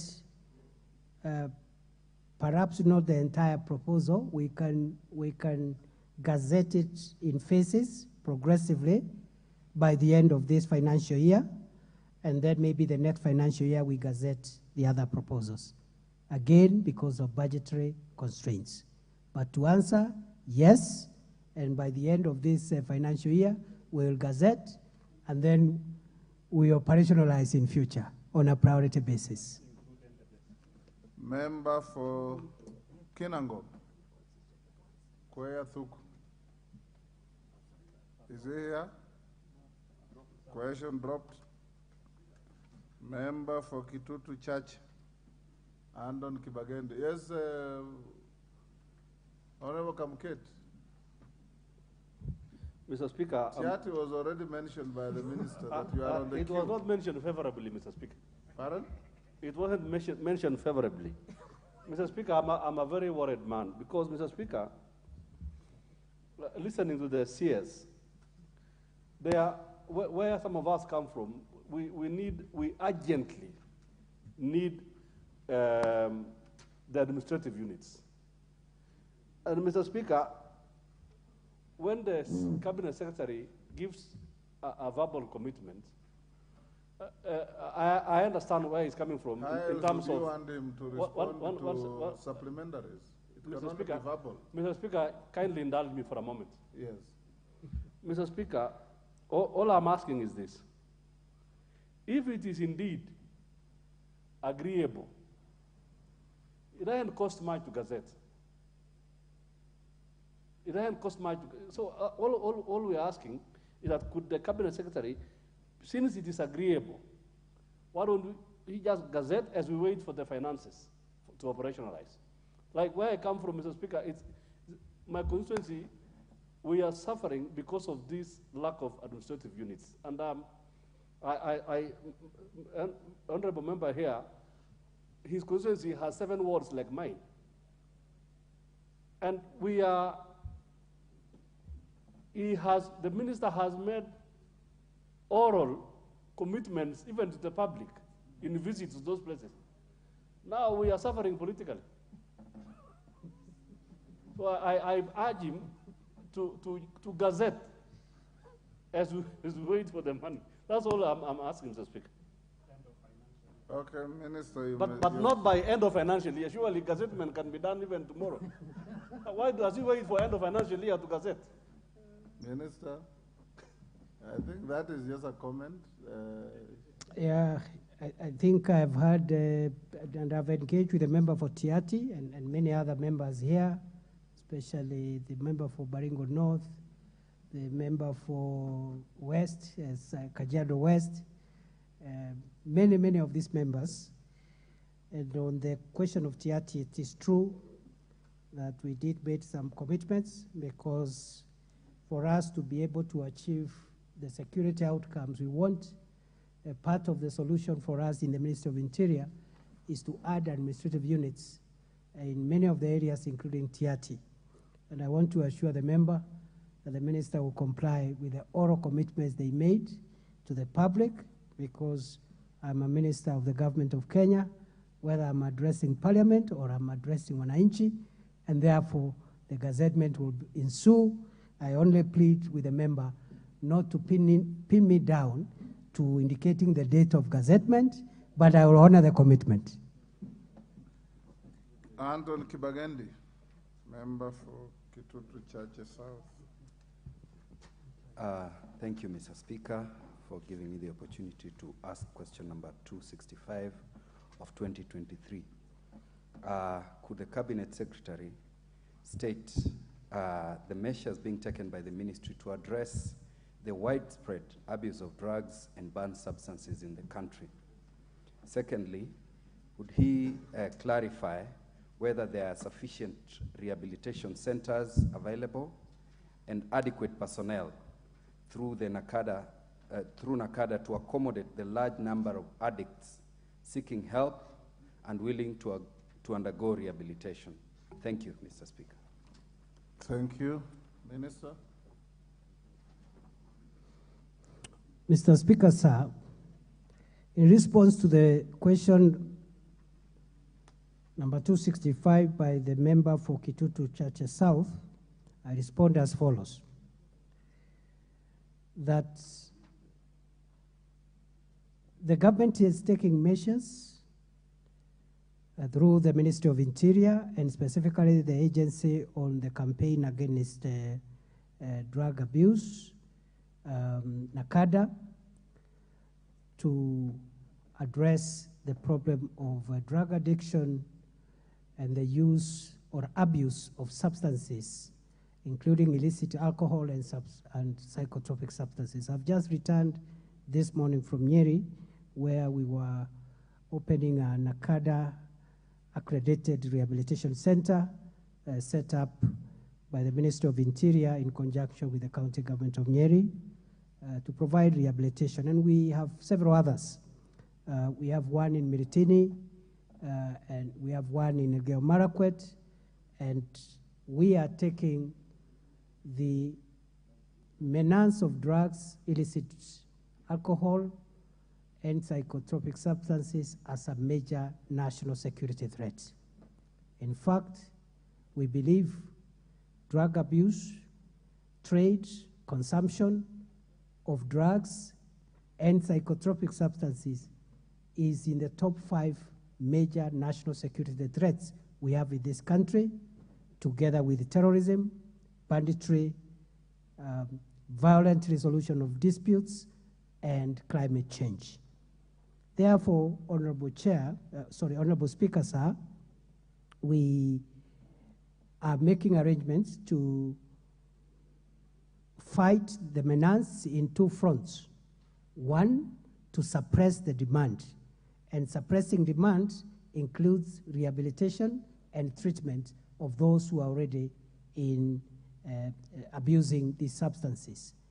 And we are going to resource and mobilize enough resources for NACADA and other partners to improve our facilities for treatment and rehabilitation. The second strategy is to suppress the supply. We suppress the supply of drugs, illicit drugs, and psychotropic substances by making it very difficult for manufacturers of alcoholic drinks until we are satisfied these manufacturers at least meet very stringent licensing procedures, because you have all manner of manufacturers of alcoholic drinks manufacturing and selling concoctions of very unhealthy stuff, and this has caused a lot of addiction and health problems across the country. We are going to review all the existing licenses of manufacturers of second-generation alcoholic drinks and ask them to apply afresh, and they will meet very, very strict licensing requirements. Right now, we have declined the applications of 23 applications for licenses for second-generation manufacturers of alcohol because of this program. Thirdly, Honorable Speaker, we are introducing new laws, and very soon we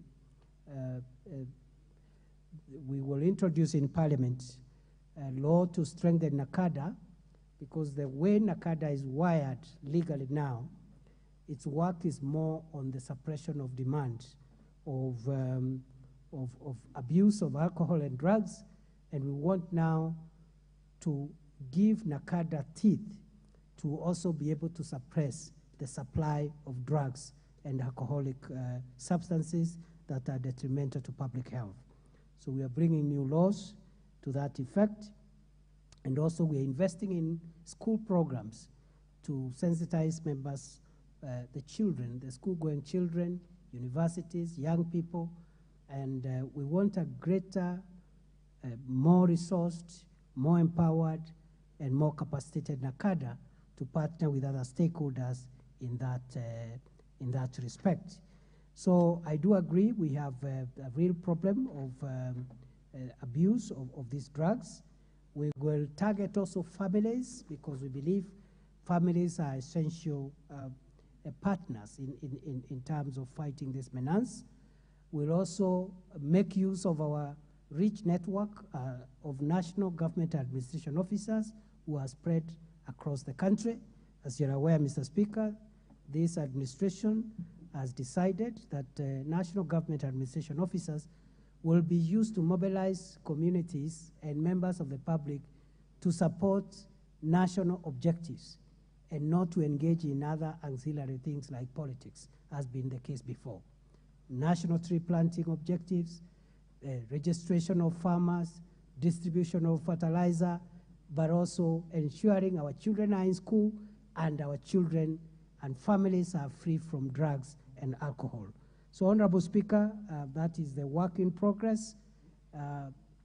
I summarize by saying that we view the trade, use, and consumption of drugs, illicit alcohol, and psychotropic substance as an existential threat to our country's future. It is a national security problem.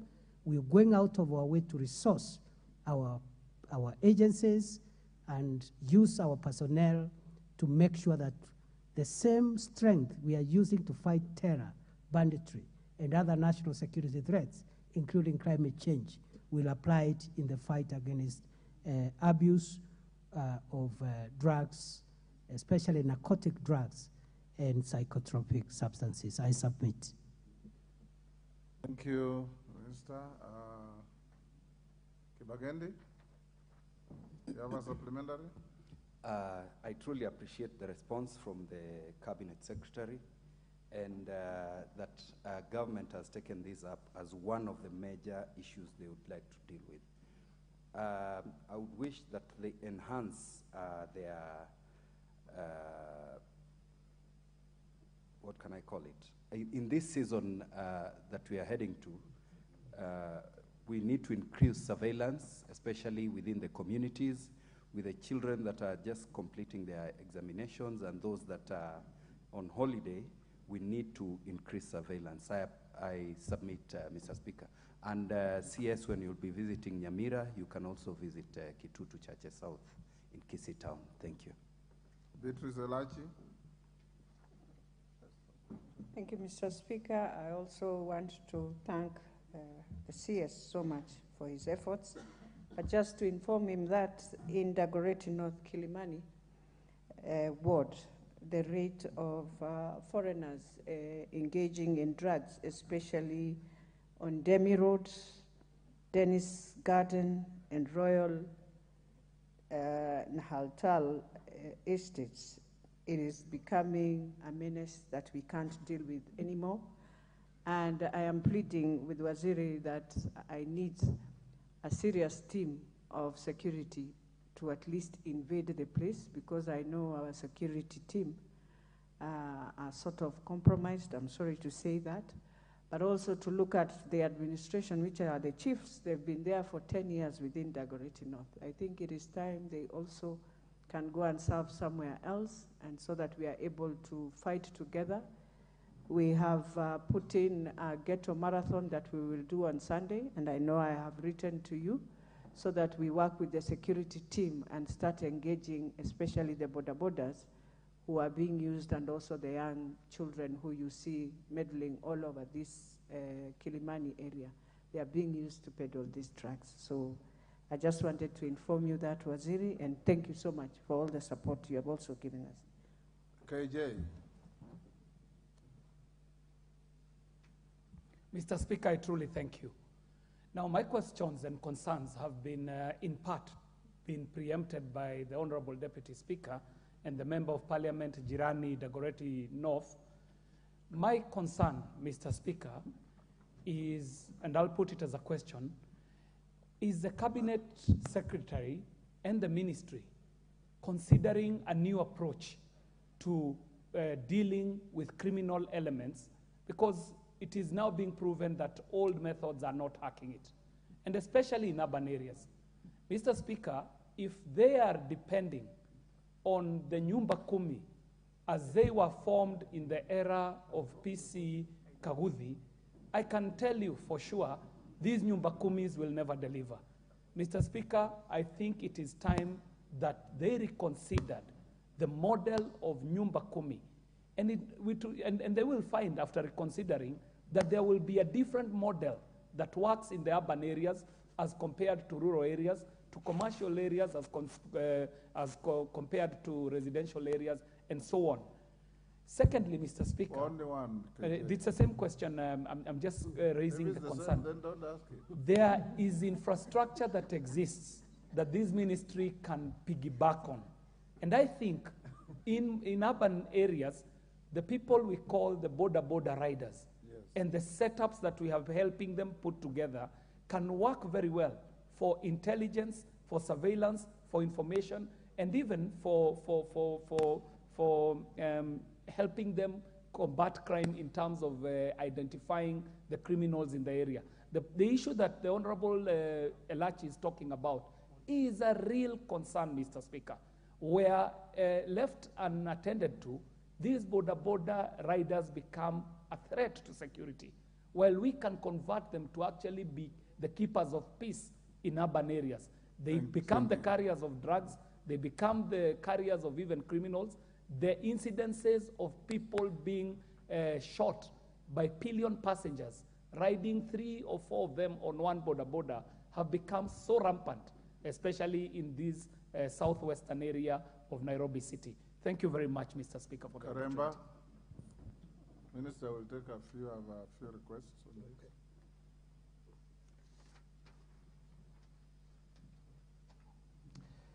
Thank you, Honorable Speaker, and thank you, Waziri, for acknowledging that drug and substance abuse is an emerging problem in our country, and particularly also in my constituency of Runyenjes, where there is a very sharp rise in the intake of marijuana.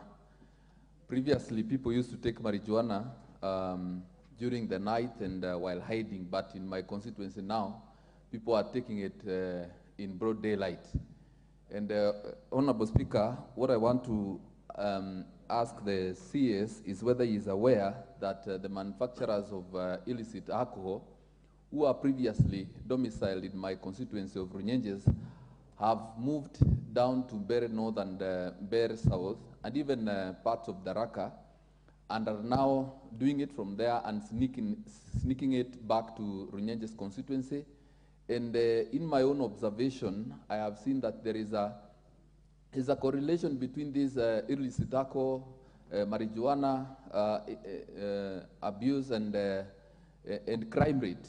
Is the CS aware that that is what is happening in Runyenjes constituency? Thank you, Honorable Speaker. Sabina Chege. Thank you, Mr. Speaker, and I want to thank the CS for the concern about drugs abuse in this country.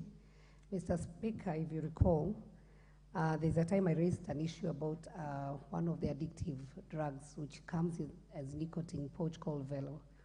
I'd like the minister to take some interest in it, because as we are talking about illegal drugs, there are some drugs that are being sold over the counter. They are easily accessible to our children, and we are letting them go. They are being imported from other countries to this nation. They are cheaply available, and so we are losing a whole generation, especially the children who are in high school and in colleges. So, Waziri, I would like you to take some keen interest and do some research on Velo, because that's a drug that I feel it should be banned with immediate effect. And secondly, Mr. Speaker, just a concern about NACADA. CS, the issue of drugs abuse is actually a health matter. And I hope as NACADA handles the issue of drugs abuse, it's from criminalizing it and making it much more of a health concern. The fact that some people are actually arrested, if they are taking weed, they are taken to the prisons and then they are introduced. I hope our prisons, and when these arrests are done, they can work on rehabilitation. And finally, there is one commandant who is in Kiambu, and I think it's something that the other police officers should learn from, who is working with the police officers, with the church, and rehabilitating and offering even food and counseling to the drugs abusers, and it is working. So that's one of the ways that you can be able to adopt and come up with a way of awarding some of your officers who are doing a good job.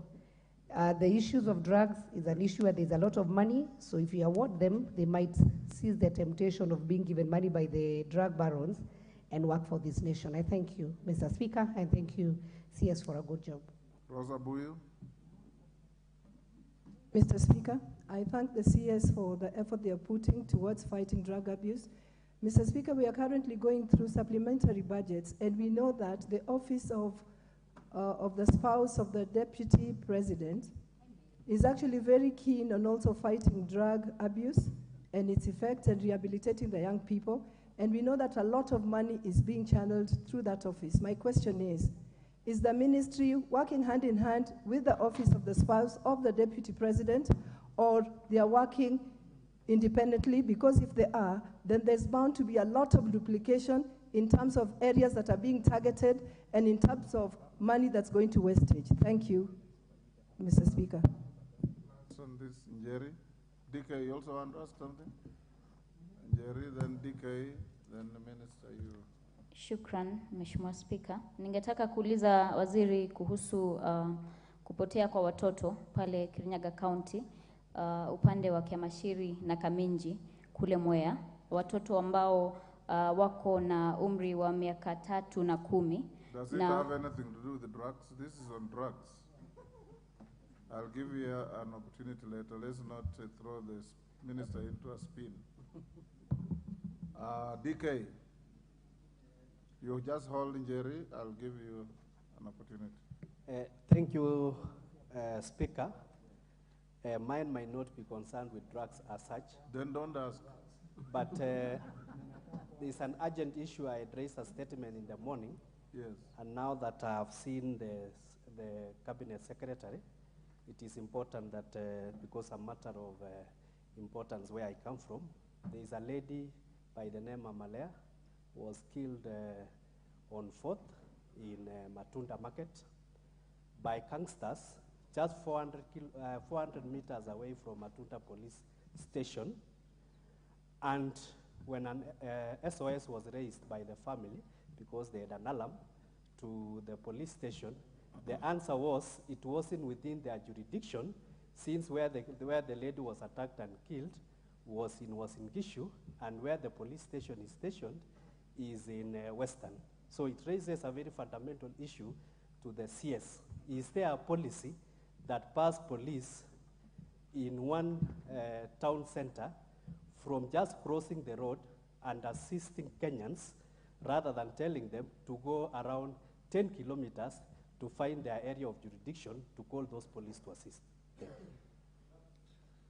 Minister, before the minister answers those supplementary members, it's now going to 6.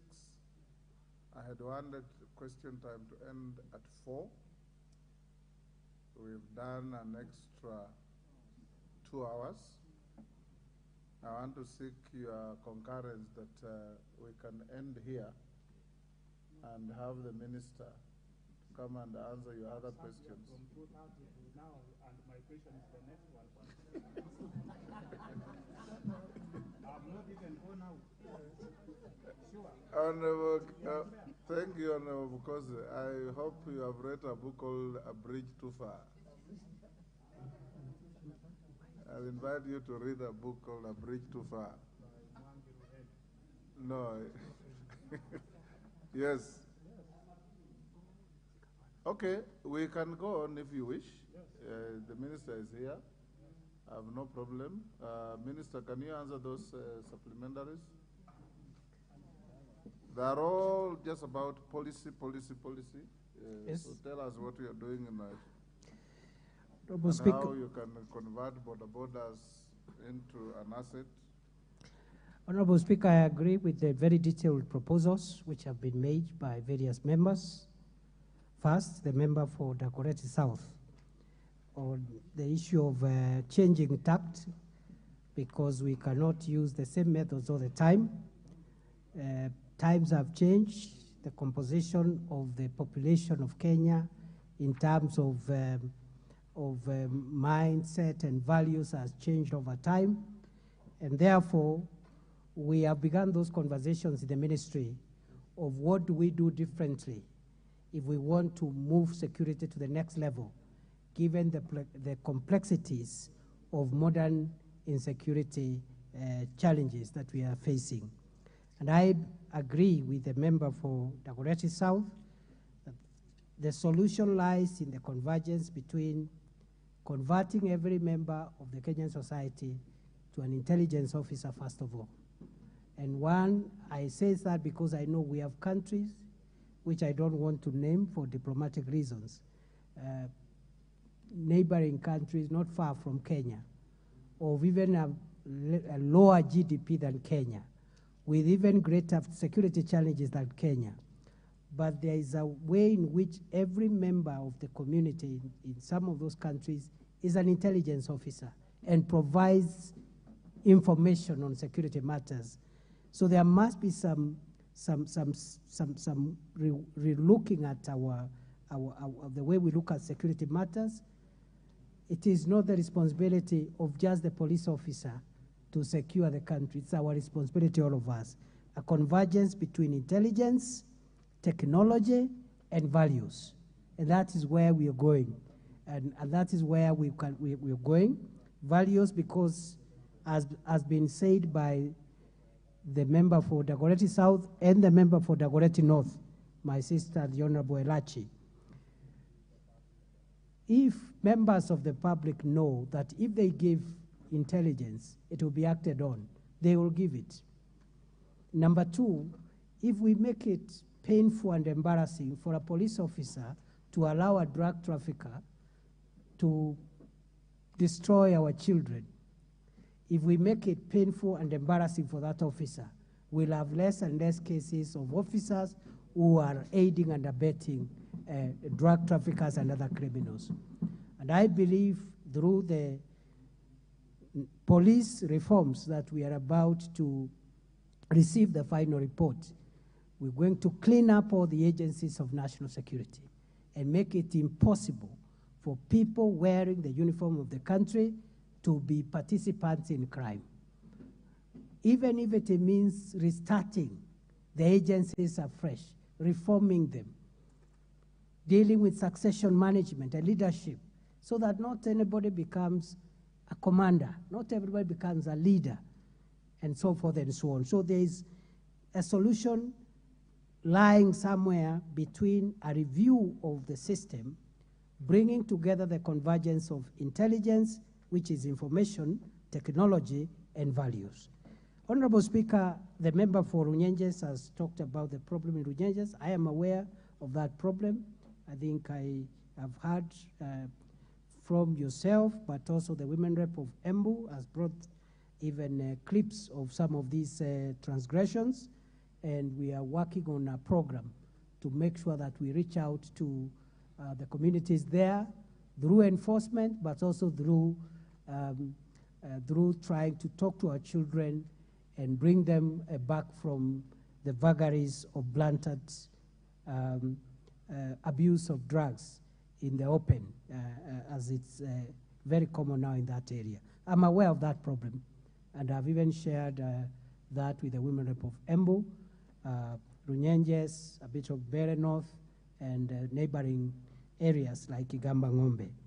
Honorable Speaker, the Honorable Sabina Chege has raised the issue about Vero, and I believe that the Ministry of Health is working on a program that will help us classify Vero so that we can move to the enforcement mechanisms. I agree with the Honorable Chege that a proper reward and punishment program for officers who either do well or do badly can be a big motivator.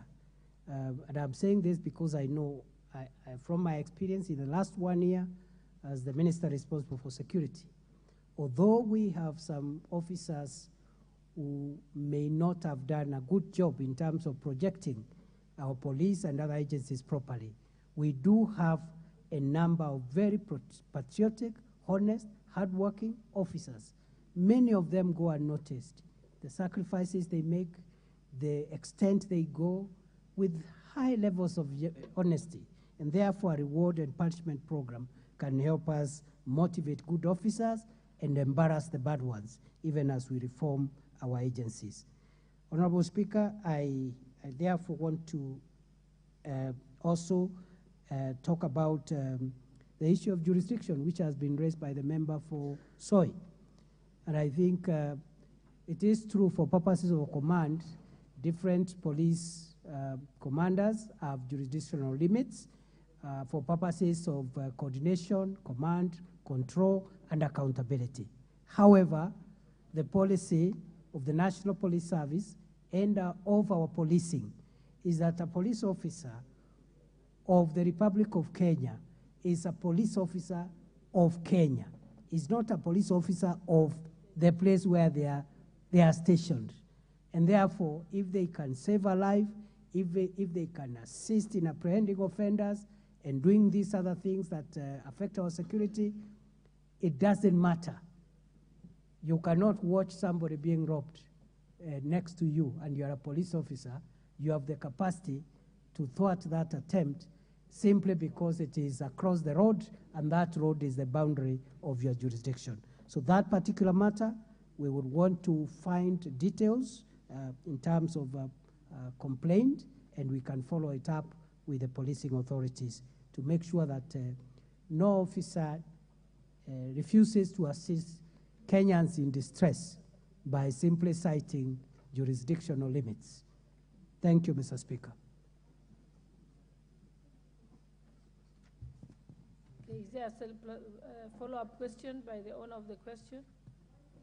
Who was the owner of the question? No, it's the next one. Oh, we are moving to the next question. Yes. Okay, Honorable Pukosa, proceed. Okay, I'll allow you, Honorable Buyu. Madam Speaker, I want to thank you. My question, which was to the Minister, was that there seemed to be duplication in terms of budgets because the office of the spouse of the Deputy President already also has an allocation to fight the drug abuse, which NACADA is also doing. Is there duplication and is there dangers that we are going to spend money and duplicate activities? Thank you, Madam Speaker. Okay. Honorable Cabinet Secretary. Honorable Speaker, the issue of drug control and the campaign against drugs is coordinated by the Minister of Interior. But, Honorable Speaker, there are many other players and actors who support the cause. As I have said, earlier today, I was officiating the opening of a treatment and rehabilitation center in Nyeri, which many players have participated in is putting it up, including national and NACADA, county government, and others. And therefore, any stakeholder, including the spouse of the Deputy President, contributing to this effort will find a home in NACADA as the coordinating agency so that we can pull together all our efforts and work together. I don't think we can prevent any support, any effort, because every stakeholder brings in value.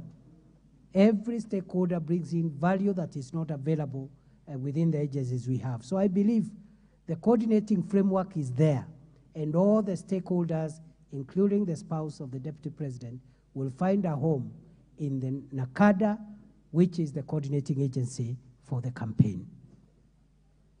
Thank you. Next question, Honorable Pukose, member for Endebess.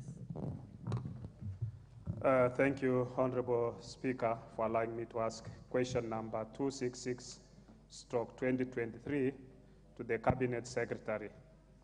1, could the Cabinet Secretary provide the status of investigation into the death of PC Emmanuel Kiprop, who hails from Endebess constituency, Kolongei village, who was killed by a mob in Kadanje Market, Tharaka-Nithi County on 29th April 2023, and state whether the culprits have been arrested and what further action has been taken.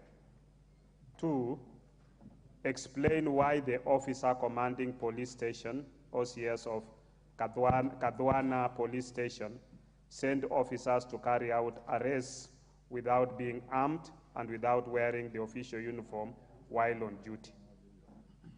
3, outline the plans the ministry has to provide substantial support in the form of compensation to the grieving family following the loss of their son, who played a significant role in supporting their family. He was the sole breadwinner.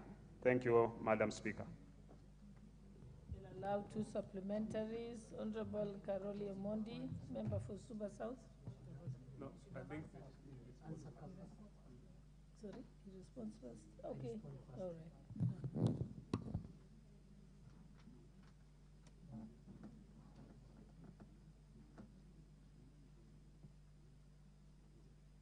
May proceed, Cabinet Secretary. Thank you, Honorable Speaker, Madam Speaker. On 29th April 2023, PC Emmanuel Kiprop and Police Constable Kennedy Murithi from Kadwana Police Station within Tharaka Nithi County were on duty in Kadwana Market, where they had been assigned duties. At around 7:30 p.m. on the same day, the 2 officers were killed at Kandanje Market, which is about 5 kilometers away from Kadwana Market. Investigations revealed that while the officers were at Kandanje Market, Mr. Zacchaeus Murithi, who owns a shop within Kandanje Market, raised an alarm, and members of the public attacked the officers with crude weapons, fatally wounding them. Police processed the scene and later moved the bodies to the mortuary for preservation. Following the incident, investigations have ensued, and the circumstances of this unfortunate incident were relayed by the police to the office of the DPP, who advised the police to record the statement of the shop owner who raised the alarm, and as a result of that alarm, the violence ensued in form of mob justice, leading to the death of the officer in question. And the recording of the shop owner's statement has been done. It was done on 13 September this year. Then further guidance has been sought by the police from the DPP on whether to charge the shop owner or any other person who participated in the death of this officer, but that advice is being awaited, has not been supplied. I just want to make 2 points as I end on this response, Honorable Speaker. First is that the late police constable, Emmanuel Kiprop, had been assigned duties at Kadwana Market.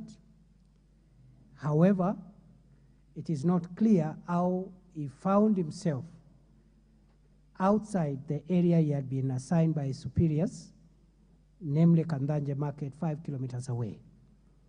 That is part of the ongoing investigation to find out under whose orders did he find himself there.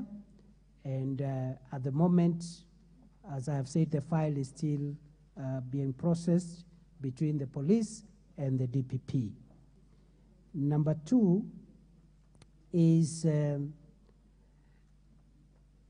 so far there are conflicting reports oscillating between the shop owner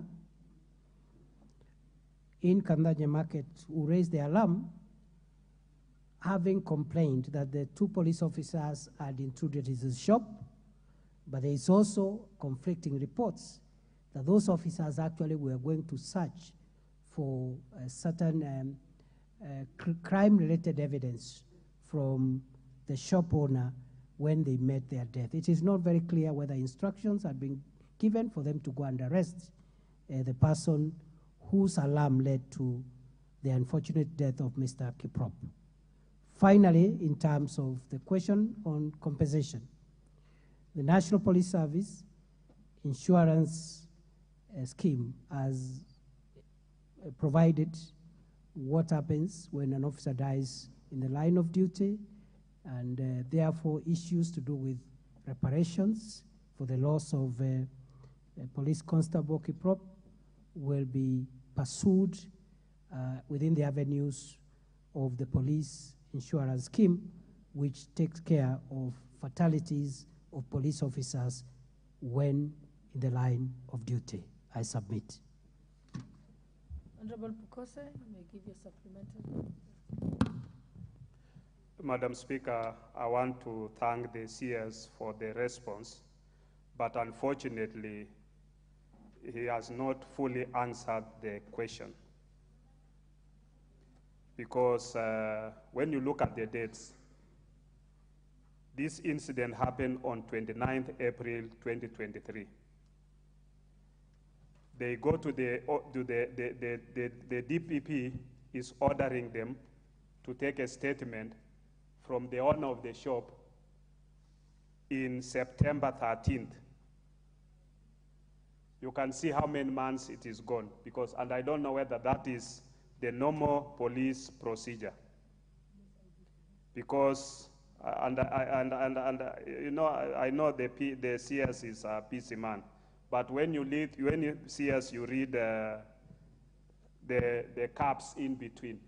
There is a lot of caps in between the investigations, the date at which the police officer was killed, and even up to now, what has been done to ascertain the cause and to arrest those who are the culprits who are concerned. And in my first question, I had asked whether the culprits have been arrested and what action has been taken, because up to now, no culprit has been arrested. This is somebody who was killed on April 29th, April 2023, and we are now in November. Up to now, nobody has been arrested. There is no statement. The statement is being asked from the shop owner in September. Madam Speaker, the second question, which I asked, is why the officer commanding station of Kadwana Police Station send officers to carry out arrests without being armed and without wearing the official uniform while on duty. That has not been responded by the CS. On the compensation, which is covered under the WIPA, Workman's Compensation, I expected that the CS could also be able to assure the family, and I know, and the people of Kolonge in Endebess, that the process of compensation, because these are people who are, at times they are illiterate, they might not even understand. They need to understand the process of compensation, how far the police are working to assist the family to make sure that the compensation is done. And CS, when the OCBD attended the funeral of this officer, he committed himself that even one of the family's members was going to be recruited as a police officer to take care of the family. So the family are waiting to hear whether that is also possible. Thank you, Honorable Speaker. Allow the member for Baringo Central, Baringo South, the Honorable Kamurian, to have a supplementary. Thank you, Honorable Speaker. I stand to ask the Cabinet Secretary for Interior and National Administration, could the Cabinet Secretary explain why bandits are still occupying areas declared occupied area declared as disturbed and dangerous in Baringo South constituency? Allow him to ask, and then the CS will take them together. Okay. Yes. Thank you. No, you feel, I know you feel like your question wasn't asked. Yes, you will have an opportunity. Thank you. Thank you, You Speaker. repeated your question. It was approved by the Speaker before he left for him to be able to ask it. Thank you, Honorable Speaker. I stand to ask the Cabinet Secretary for Interior and National Administration. Could the Cabinet Secretary explain why bandits are still occupying areas declared as disturbed and dangerous in Baringo South constituency, and the delay in undertaking security operation to remove the bandits, and indicate the number of the National Police reservists that have been killed by bandits, and explain the support the affected families will get. 2, could the Cabinet Secretary provide reasons why there is indication of cover-up on the incident that involved the armed bandits attack at Kabentasum Primary School in Mukutane Ward on 24th October 2023, and further explain why innocent citizens, including journalists, teachers, local administrators, and National Police Reservists have been summoned by the officers of the Department of Criminal Investigation, DCI at Cabernet, coercion to record a statement in relation to the incident. And number 3, could the Cabinet Secretary state when will the government weed out all the bandits from Tiati constituency in Arabal, Rukus, Mukutane locations of Baringo South constituency, and also state measures the government has put in place in resettling the IDVs of Arabal, Rukus, and Mukutane locations to their farms, and state the compensation stages. Thank you. Okay, I think I'll give an opportunity to the Cabinet Secretary. Honorable Speaker, I agree with the member for Endebess. I think to the extent that the investigations have been slow, I am going to take up with the agencies involved to ensure the matter is expedited. Secondly, Honorable Speaker, with regard to a process of compensation, I would advise the family to visit the local administrative office, most preferably the office of the nearest Deputy County Commissioner. They will be guided on the procedures that are followed when an officer dies while on duty, because all our officers are insured. And in the case of death, injury, the medical cover is able to compensate our officers. And I concur with the member for Endebess that some of the families of affected officers sometimes do not know the procedures, and that delays the process. And therefore advise that through perhaps the support and the advice of the MP, the family can visit the nearest Deputy County Commissioner and request for information on how to go about claiming benefits associated with the compensation of our departed officer. Honorable Speaker, the second question which has been asked, as an old parliamentarian, I would have expected the question to have been filed so that the minister can bring proper information. Nevertheless, I'll answer the question because you have said the Speaker has approved the question. Because normally the questions are filed, written statements are prepared, and then the oral statements are provided by the minister, in which case he will also take supplementary questions. Nevertheless, Chair, I will go by your ruling and answer the question raised by... Honorable CS, I think the impression that was given to the Speaker is that the question by Honorable Kamuren was related to that one of Honorable Pukose. So if you are not, do not have the facts I'm ready. I'm ready. Always, I'm ready, Chair. It was just a matter of procedure. I am ready. Honorable Pukose. You know, the member for Baringo South has really interfered with my question, because I asked the second part to the CS, which is why the officer commanding, and it's written, why the officer commanding station of Kadwana Police Station sent officers to carry out arrests without being armed and without wearing the official uniform while on duty. Then the second part of it, which I had said, is that the OCBD who attended the funeral, because I was there, assured the family that somebody from the family will be recruited into the police force. That's a and you know, my people of Endebess are watching. Yes, they want to hear what is the response from the CS. I think, Honorable Pukose, on your third part of your question about compensation, No, I think compensation has been answered. It has been answered. Yes. That you, even as a member of parliament, can assist the family if they don't know, that they should go to the county commissioner. Go to the DCC Endebess. And you can also help them do Yes, that I'll help as a member of that parliament. one I have no problem. Yes. But the other one now, the other parts.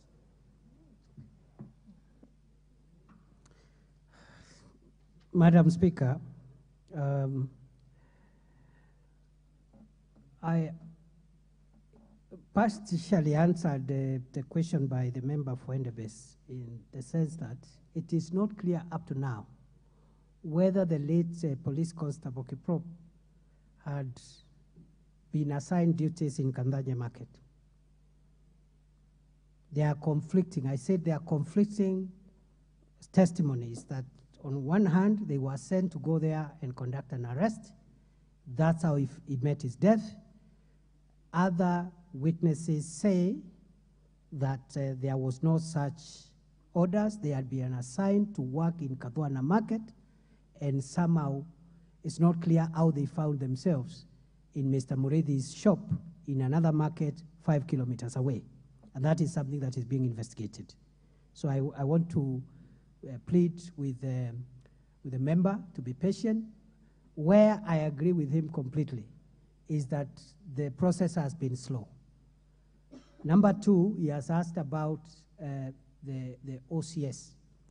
And given the facts of this case, I would have expected that perhaps the OCS testimony would shed light on whether he had actually sent them to conduct the operation they were conducting when they died, or if it is not true, then that can help us move forward. On the recruitment of a replacement, as you're aware, it is not in law, but I will follow up with my officers to establish if commitments have been made. Most of the time, we make those commitments in solidarity with our officers and their families because of the sacrifices they make. And I will follow up on behalf of the family and on behalf of the people of Endebess to make sure that that commitment is honored. A member for Endebess, are you satisfied? Okay, I think I will let the Cabinet Secretary answer the... Yes, are you satisfied? I should go on record to say I want to thank the Cabinet Secretary for those responses. I'm satisfied now. Thank you. Thank you. No, Honorable Cameron, you already asked your question. Yes, that you so cleverly sneaked in. I think the Cabinet Secretary can answer them. If you say the Cabinet Secretary said he could answer them, are you able to answer them? The one for Honorable Cameron, or do you want to postpone it? I want to answer. Okay, proceed. Thank you, Madam Speaker. Madam Speaker, I thank the member for Baringo South for the questions he has asked. Some of the questions are difficult, but we'll answer them in their difficulty. Because, number one, he is asking the minister to explain why bandits are still occupying areas which are gazetted. As you're aware, on 13th February 2023, we declared war on bandits in 6 counties of our country, including Baringo. That operation is ongoing. We have made successes, but we are not there yet. There is nothing unusual about that. When dealing with complicated crime like terror, banditry, and other sophisticated organized crime, the war takes some time. We have given commitments on behalf of the government of Kenya, on behalf of President Ruto, that whatever it takes to clean up the mess of banditry, which has been with us for decades, will go the long haul. And it's unfortunate if we start demoralizing our officers midway in the operation, unless as a country we have spare forces who can help us remove bandits, other than the police officers and Kenya Defense Forces and other organs of national security, including the National Police Reservists. So I'm careful as a minister to discourage my officers. I think we have tried our best. We are not there yet. We are on the way. 60%, 65% done. We will get there. The resolve is there. The commitment is there. The political goodwill, right from the commander-in-chief, is there. We will succeed. And that's why I said I cannot answer that question fully because there is no answer. The answer is we are doing our best. Our officers are doing our best. I have trust in my officers, and we have lost a few, including a KDF officer we lost in Samburu, who was felled by bandits who ambushed him in Longawan 2 weeks ago. And you know, when officers watch us in the civilian space making some of these statements, it's very demoralizing. Unless we have an alternative force, which is constitutional and lawful, that will do the job that our officers are unable to do. We have not succeeded. We are on the way. We will succeed. Number two, how many NPRs have been killed by bandits? I don't know whether it's in connection with a particular constituency or generally in the operation area, and that's why I said questions like this should come in advance and in written form so that we understand you're asking from what date to what date, which area, so that we can give the numbers. But it is true, we have lost some NPRs, including one NPR who was killed by bandits in Baringo about a month ago. Another one was injured. We lost another one in Laikipia some times ago. We have lost a senior chief. And so the issue of how many, I don't know where. If I'm given the parameters, I can perhaps answer in a subsequent appearance. The government of Kenya has nothing to hide. If we lose an officer, we'll say, so we have lost an officer in the line of duty. And doesn't mean anything if a criminal, a terrorist, a bandit succeeds in hurting our officer. It will be foolhardy to hide because that is the nature of the occupational hazard within the space which our officers, including NPRs, operate. Number three, the member for Baringo South asked why, in his estimation, there is an attempted cover-up at an incident that happened in Kapindasum on 24th of October, 2023. Madam Speaker, on the date in question and the school that has been mentioned, it was claimed that bandits, 55 of them, according to some reports, I don't know how bandits were counted when they were in an active engagement, attacked a school called Kapindasum, which school I know because I've been there more than 3 times. And before this incident happened, I was planning to go back there because I even left some promises there, which I intend to honor to the fullest. I am fairly familiar with the area, and therefore it was alleged on that day, Honorable Speaker, approximately 55 bandits, according to the reports, attacked the school and also the GSU camp. And for 7 hours, there was exchange of fire for 7 hours. And then the children, there was some recording of some children sleeping on some classroom complaining and asking where the Minister for Security is to come and rescue them. And there were some media interviews from head teachers and other people about that attack.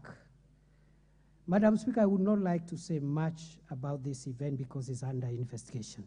That brings me to the next question, which is, according to the member for Baringo South, why innocent people, including teachers and journalists and other stakeholders, are being harassed as a way, according to the member, of cover-up. I would like to say we are investigating the event that took place at Kapindasum, not to harass or cover up or inconvenience anybody, but to find out what exactly happened. Because up to now, the 7 hours of engagement between security forces and the bandits did not resort to a single casualty. Nobody was killed, nobody was injured. We have scanned that area with drones.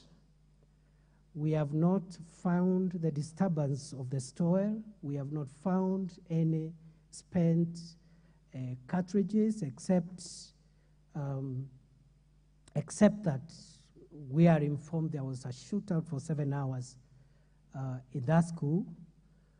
And therefore, the investigations we are doing are to help us establish the truth of what exactly happened so that we take action. And that's it. And we are not arresting journalists. We are not asking teachers to record statements. We are just asking people who have information to help us understand what happened, and we have nothing to hide. When the inquiry is complete, we will share it with the people of Kenya.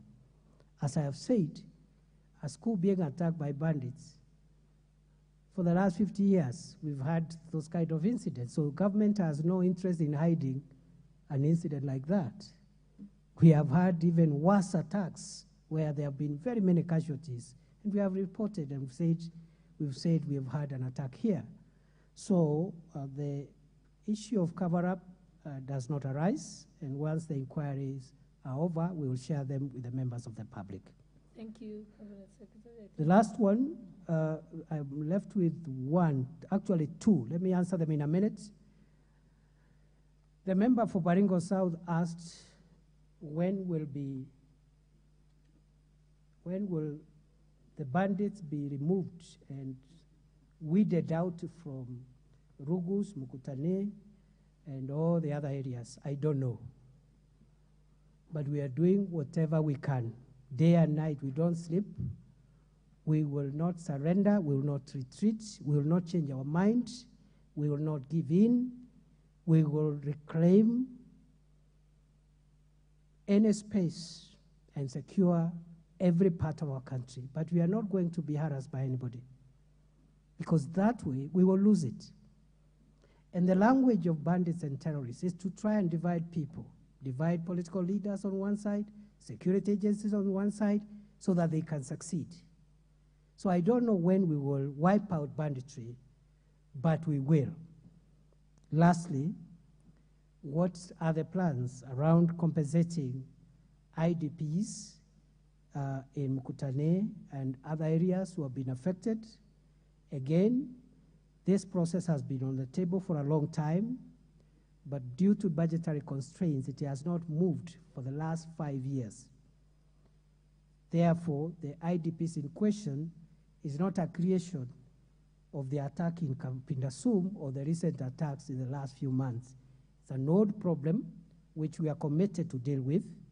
The same way we are committed to dealing with IDPs across the country, I want to promise Madam Speaker and the House that the IDPs in Kutane who have been affected by the long decades of violence and banditry in Baringo will be resettled. We will mobilize enough resources, and under my watch, as long as I'm in this ministry, together with my colleagues, we'll go out of our way to make sure that that matter is closed, the same way other incidents of IDPs have been addressed across the country.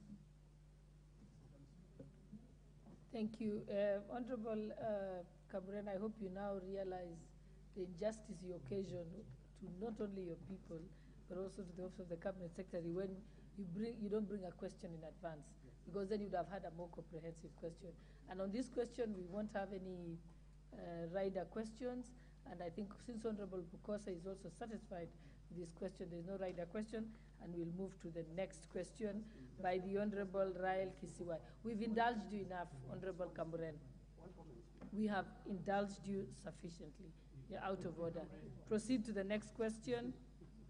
The Honorable Member for West Pokot County, Honorable Rael Kasiwai. She's not here? Okay, she's not here. Then we'll go to the question. No, don't respond. Let me see. Okay, let's proceed to the next. Oh, yes, it's the Honorable Member for Wajir West, Honorable Yusuf Mohammed. Your question was earlier. It was number 264 and was dropped. Thank you, Madam Speaker, for giving me this opportunity. I want to ask question 3.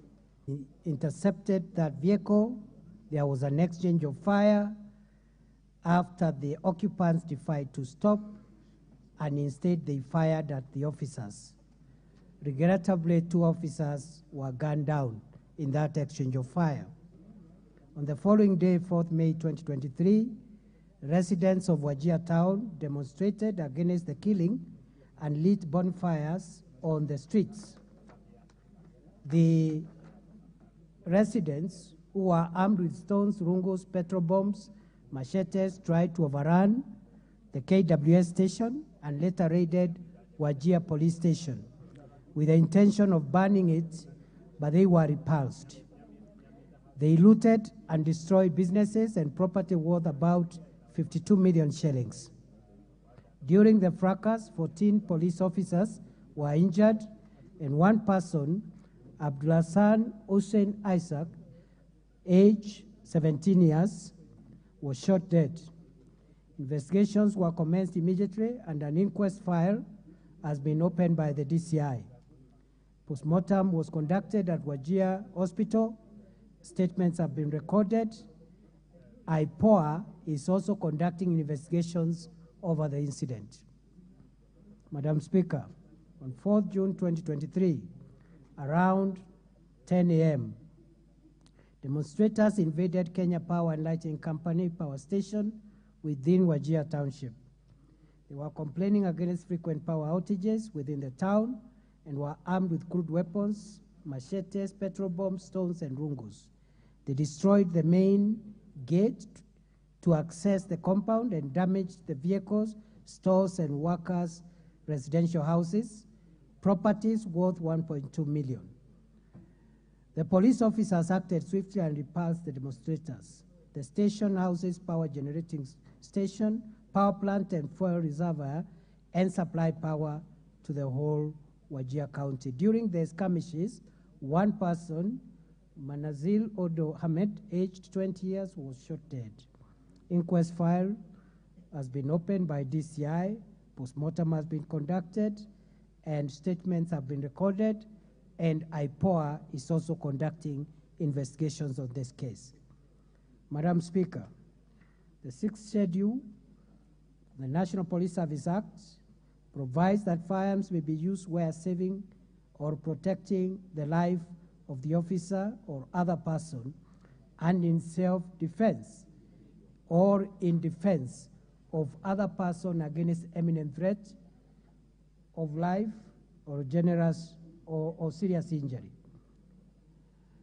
May I take this opportunity to say it's unfortunate that the 2 young people who died during demonstrations in Wajir, first,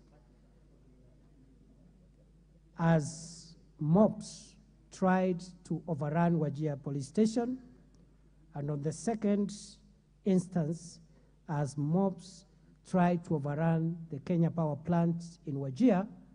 Those deaths are regrettable. They are being investigated by the police internally, but because it is suspected that the 2 deaths are associated with police officers, IPOA, which is the Independent Police Oversight Authority, is carrying out parallel investigations. May I say, therefore, the use of lethal force without, of course, prejudicing ongoing investigations. Police only use lethal force when the life of a police officer or another person is in imminent danger, in self-defense or in defense of another person whose life is in danger. Our officers have been told to apply their weapons in accordance with the law of our country. We have made it clear as policy, and we have communicated to the Inspector General of Police under Article 245 of the Constitution that the government will protect any officer who uses their firearms to defend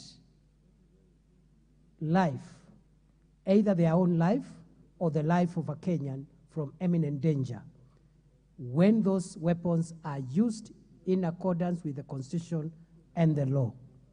However, officers who misuse firearms and use them outside the law are on their own.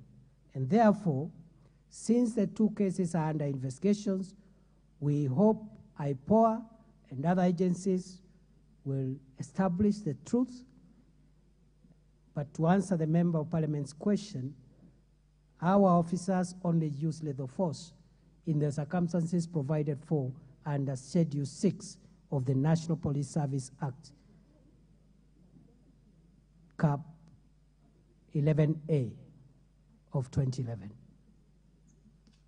Thank you. Honorable Member for Wajir West, are you satisfied as you've been informed that there is an inquest and investigation by IPOA? Madam, thank you.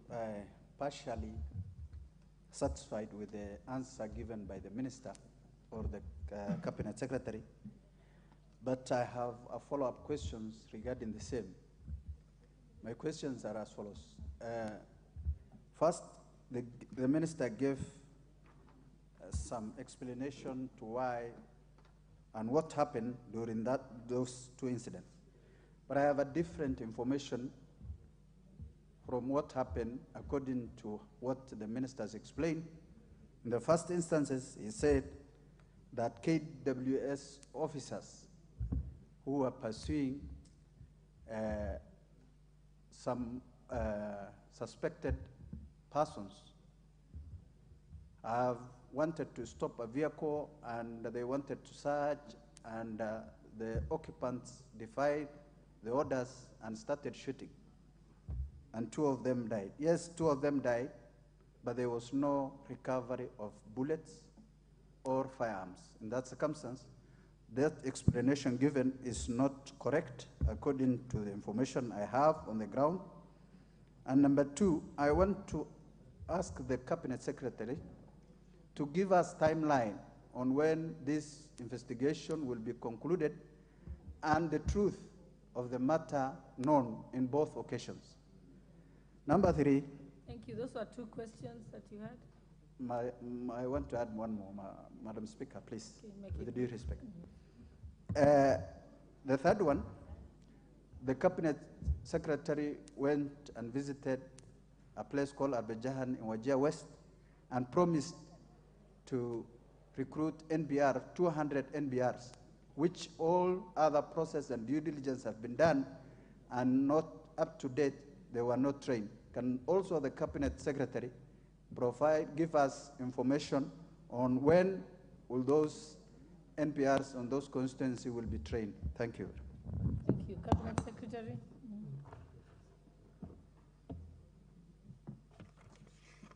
Thank you, Madam Speaker. With regard to the version of the facts presented by the Honourable Member, since investigations are ongoing, perhaps that version could also be presented by way of evidence so that the evidence available can be triangulated to establish actually what happened. And as I have said, the investigations are ongoing. That information can be supplied there. Fortunately, for those who perhaps think that the police acted excessively, fortunately for them, there is a track of investigations being carried out by IPOA, and IPOA is independent from the police. So perhaps that will be a trajectory of investigations that can help those who think perhaps that there is something untoward that our officers have done. With regard to timelines, with regard to police investigations, I am told in the next 3 months the police investigations will be over, 2-3 months, because of certain scientific evidence work that is outstanding.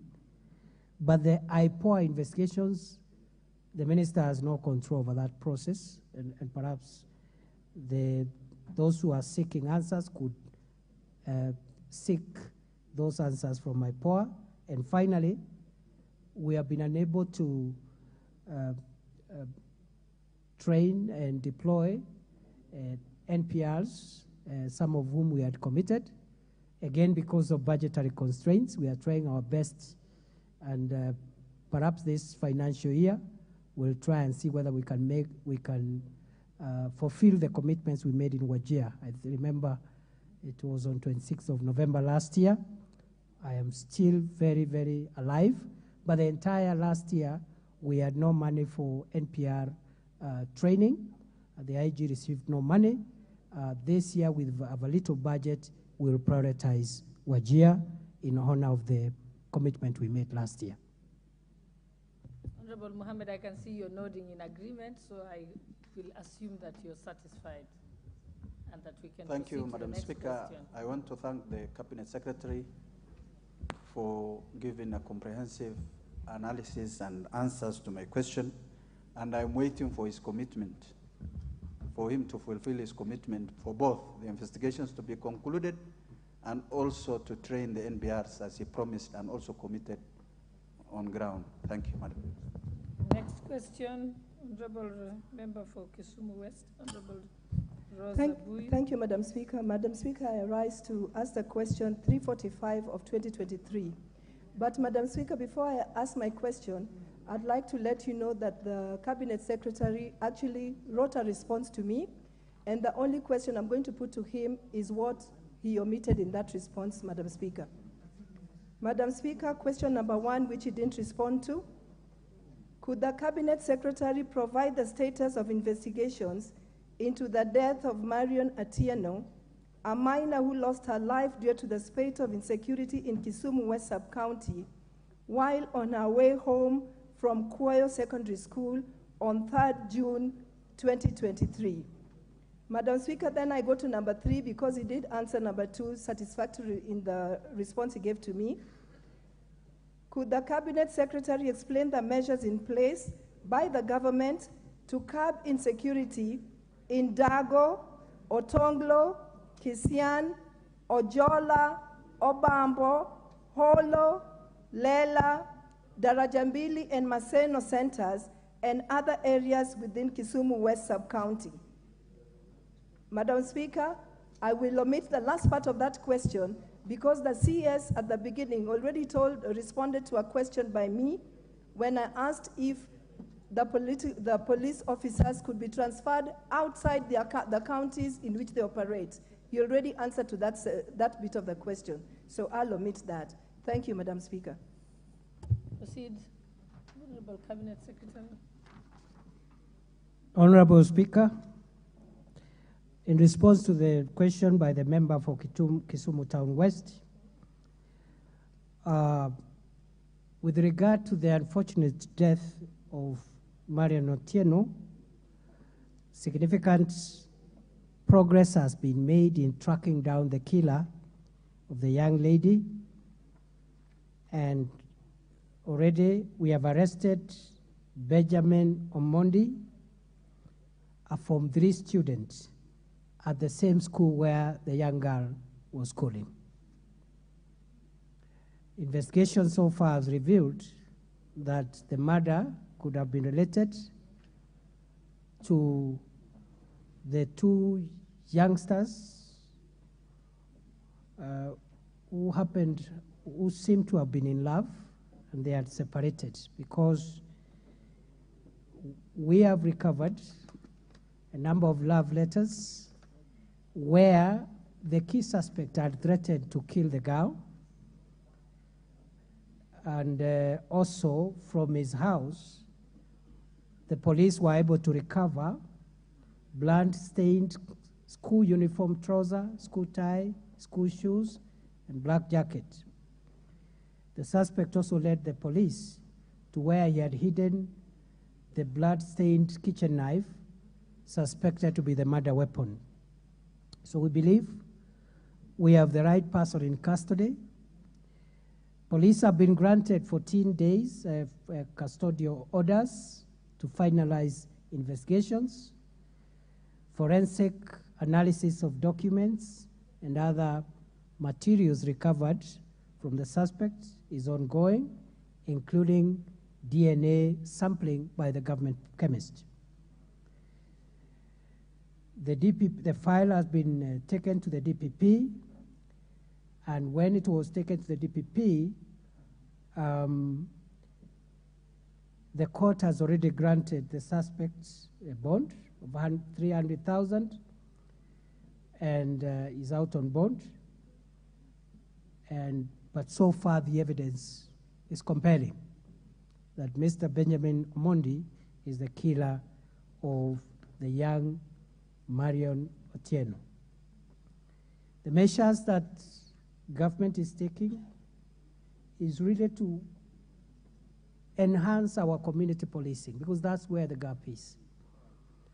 You cannot have a police officer in every home or escorting every person who is walking home at any time. We do not have enough numbers. We do not have that capability. Our strength lies in ensuring that every person becomes an agency of their own security and the security of their neighbors. So we have improved, partnerships with members of the community in the area through our Nyumba Kumi initiative. And as I told the House a little earlier, we are even prepared to review this Nyumba Kumi, because we have realized there could be areas that we need to improve on the efficacy of Nyumba Kumi. But we are working on that at the meantime. We have, of course, enhanced patrols. We have also enhanced building trust between police officers and stakeholders. And also we have initiated a neighborhood watch through DCI Kisumu West.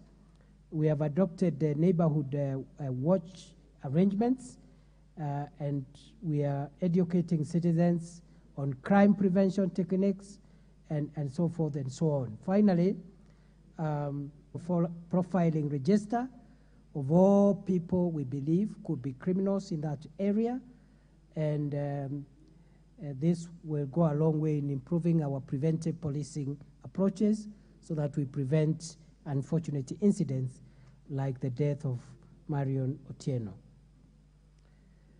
Honorable Speaker, finally, we believe that when a police officer of whatever rank stays in one station for long, it can compromise his ability to deal. Thank you, Madam Speaker. I rise to ask question 389 of 2023. Number one, could the Cabinet Secretary expound on the changes made to the National Police Service medical insurance scheme and explain the reasons thereof? Number two, provide a comparative analysis of the daily outpatient and inpatient medical cover limits and other benefits for junior and senior officers that was being provided by the NHIF vis-a-vis the new consortium of medical insurance providers.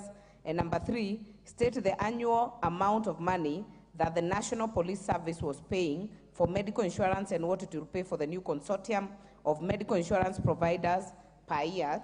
And finally, enumerate measures that the National Police Service is undertaking to address the challenges of accessing the few listed hospitals in the new medical cover by the police officers. Thank you, Madam Speaker. Cabinet Secretary, you may proceed to answer.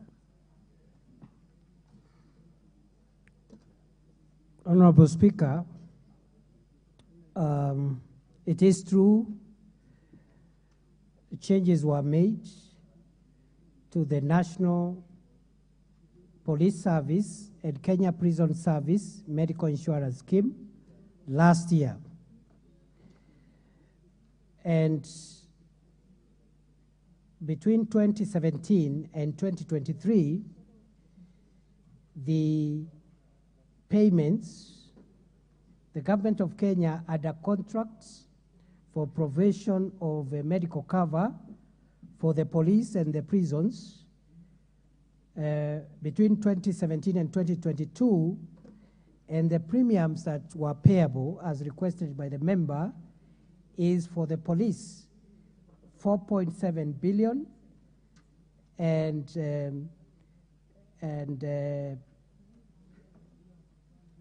I think for the period between 1st October 2017 to 30th September 2019, the premium was 4.7 billion, and from 1st July 2021 to 30th June 2022, it was 4.7 billion. The reason why the changes were made last year are twofold. First is that the NHIF, which was covering the police and our prisons, indicated that they wanted to revise the premium upwards and quoted a figure of 12.3 billion. However, the available budgetary allocation for the National Police Service for medical cover was 4.7 billion during the financial year 2022-2023. And therefore, this amount NHIF was asking for to be able to renew the contract was beyond the budget that was available.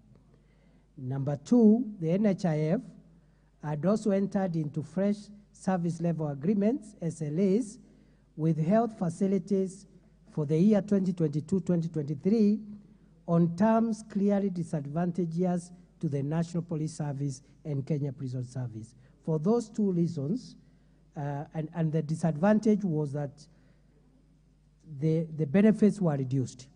They were asking for more money for reduced benefits.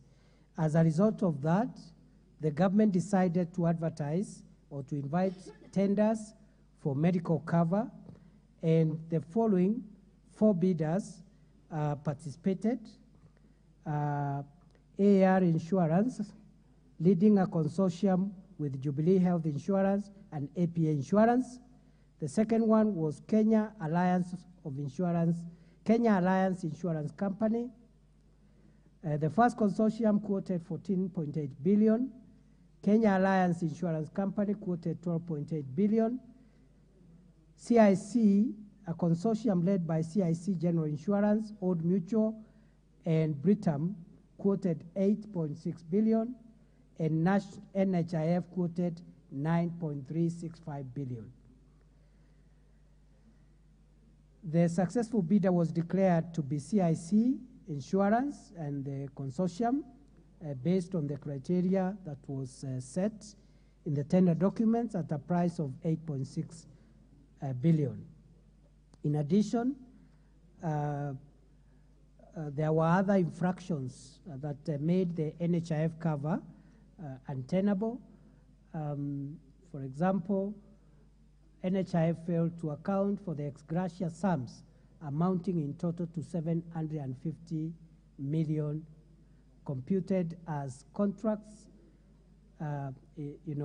contracts number 002-2017-2018 for 400 million, contract extension from 1st October 2019 to 30th June 2020, 150 million, and contract number 015-2019-2020, 200 million.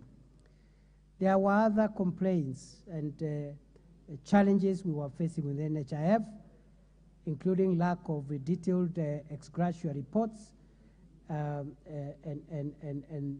They also failed, NHIF failed to comply with the stipulated obligations under the contracts, including establishing a dedicated administrative unit to manage the medical cover and last expense cover, establishing a 24-hour operational contract care center, self-care services, ensuring that the healthcare providers and an SLA to ensure that members of the scheme got the prescribed drugs and other services at all times, etc., etc.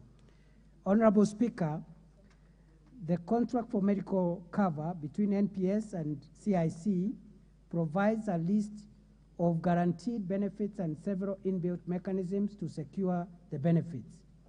And this includes medical cover for the principal member and a declared spouse and 5 children up to the age of 21, no age limit for dependents living with disability, access to outpatient, inpatient, and specialized medical services in recognized government, faith-based, and private health facilities across the country, no limit for outpatient treatment for non-uniformed officers in job group A to L,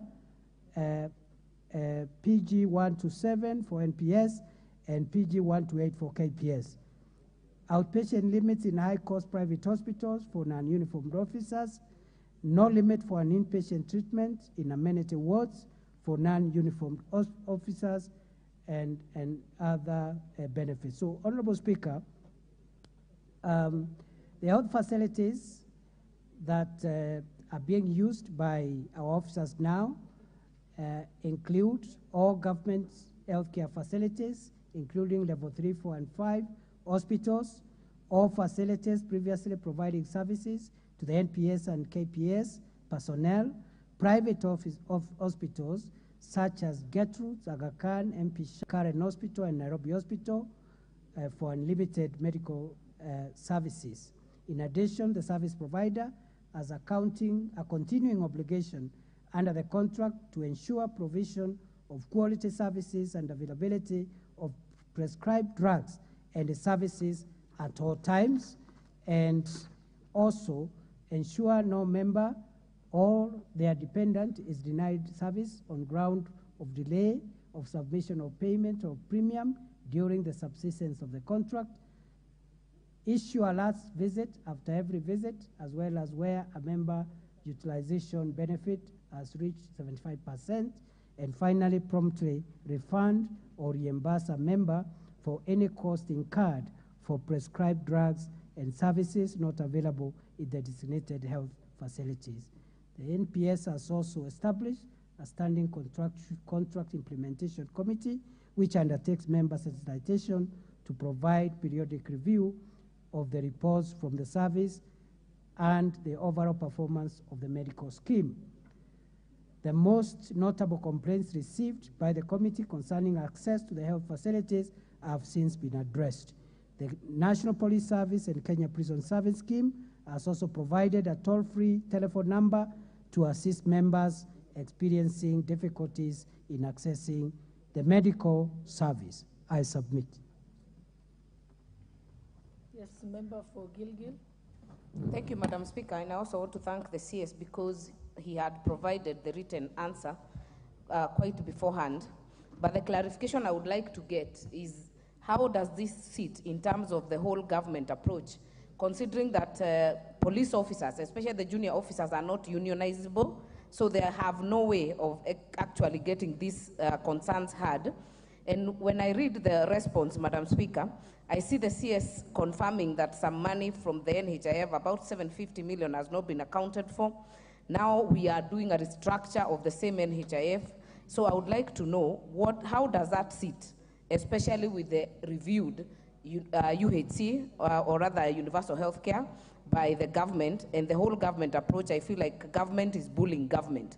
NHIF was giving bad service and actually bullied government to actually outsource the same services. And finally, how can we ensure that these police officers, considering that you have given in these responses to this House, that you're not supposed to stay in one station for over 3 years, they keep moving, why can't all hospitals be available Because most of this, what is happening, Madam Speaker, is that a police officer will go to a hospital.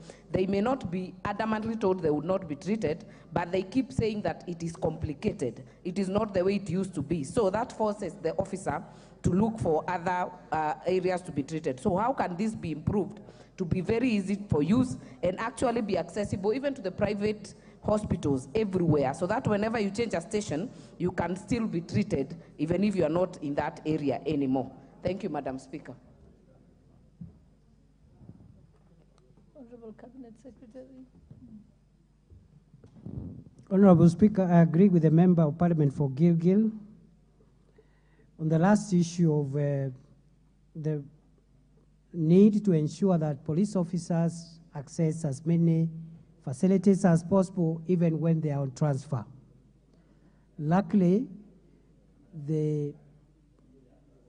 right now there is an ongoing discussion on the contractual arrangement that will be in place from 1st of January, and I'm sure this recommendation will be part of the contractual obligations that, in my view, should be imposed on the service providers to ensure that our police officers who correctly are not unionizable are able to be taken care of. Yet they do very sensitive duty, and we cannot put them in an uncomfortable position when they get sick or injuries in the course of duty. So I accept this is something that we can input in the negotiations for the contracts for the period starting January. Madam Speaker, also the member for Gilgil has asked about the whereabouts of or the position about the 750 million that was not accounted for by NHIF.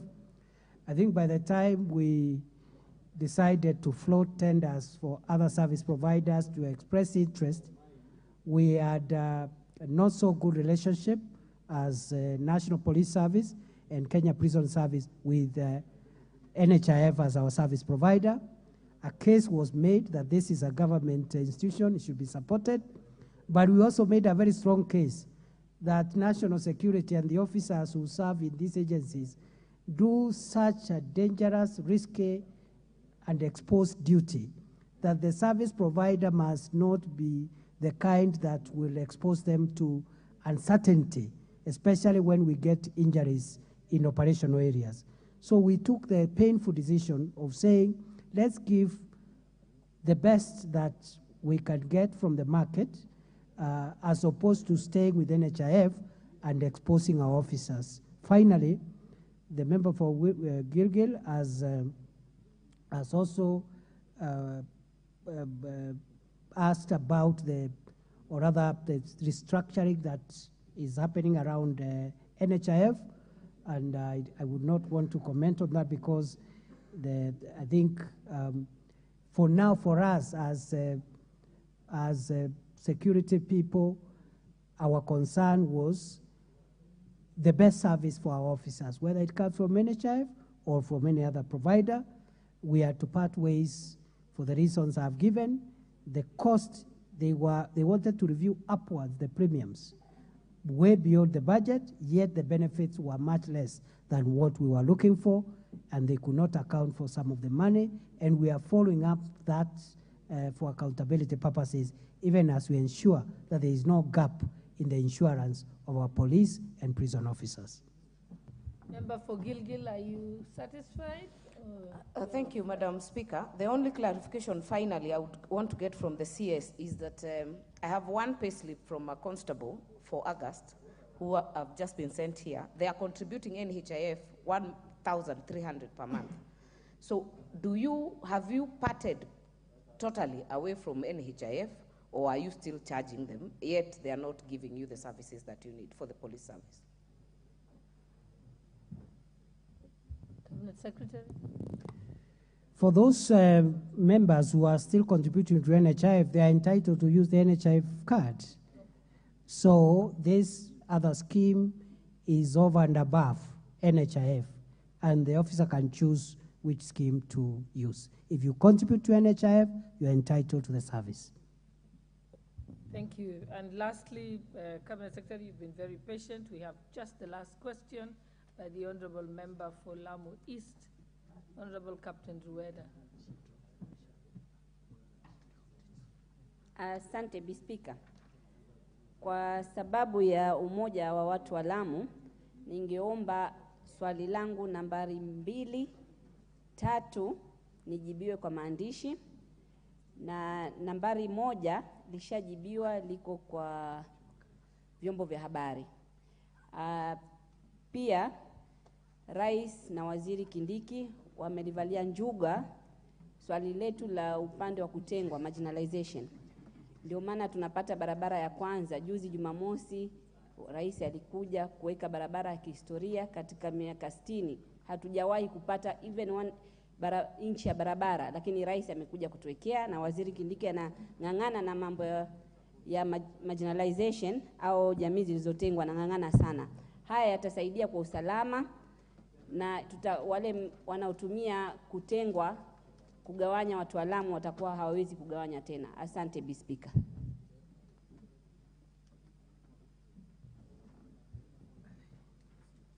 Really, haukuwa na swali? She dropped. Okay. Ni Bispika, kwa sababu hili swali nikiuliza litatenganisha sana watu wa Lamu. Hatutaki tuonekane ni sisi dhidi ya wao. Itakaa hapa ni baina vita sisi dhidi ya wao, na hii itachangia zaidi utovu wa usalama. Ningeomba waziri anijibu swali langu la 2 na la 3 kwa maandishi. Pia swali la kwanza limepitwa na wakati kwa sababu waziri mwenyewe ashawahi kujibu swali hili, liko kwa vyombo vya usalama. Asante, nimeelewa. Asante. Okay. Asante, you have dropped the question. All right. Honorable Cabinet Secretary, I think thank you very much. You have, for your extreme patience. You've taken, I think probably these are the longest time. Yes, I think the longest time that has taken. Now, Honorable Chair, we still have Committee of the Whole House and 2 other matters before we close. So, Honorable Cabinet Secretary, thank you very much. We appreciate your time. And thank you, Honorable Members, also for those who are asking questions, who patiently waited. Can proceed to the next order.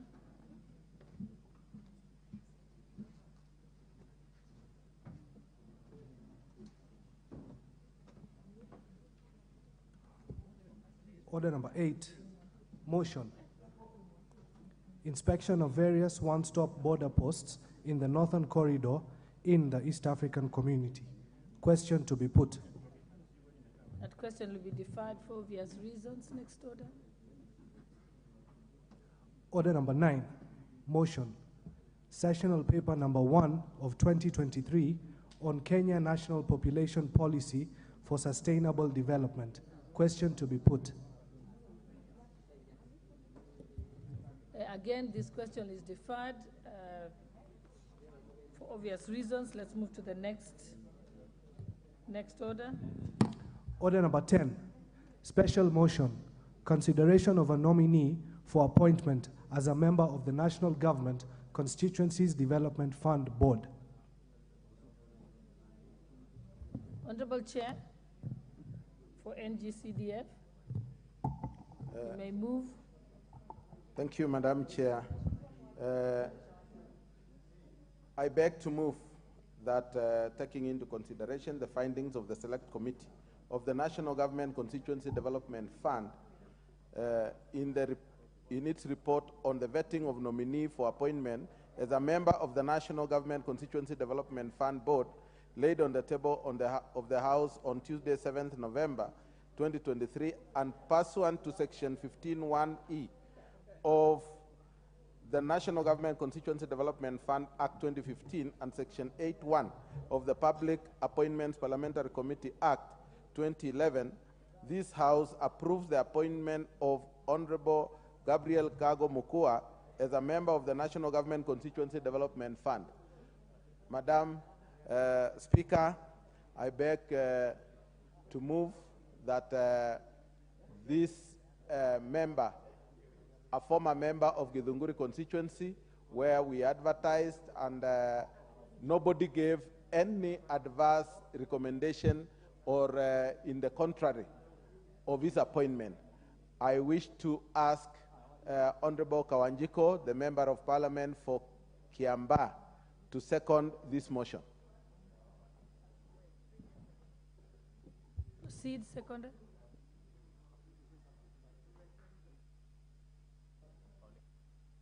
Yes, give the mic to Honorable Kawajiko.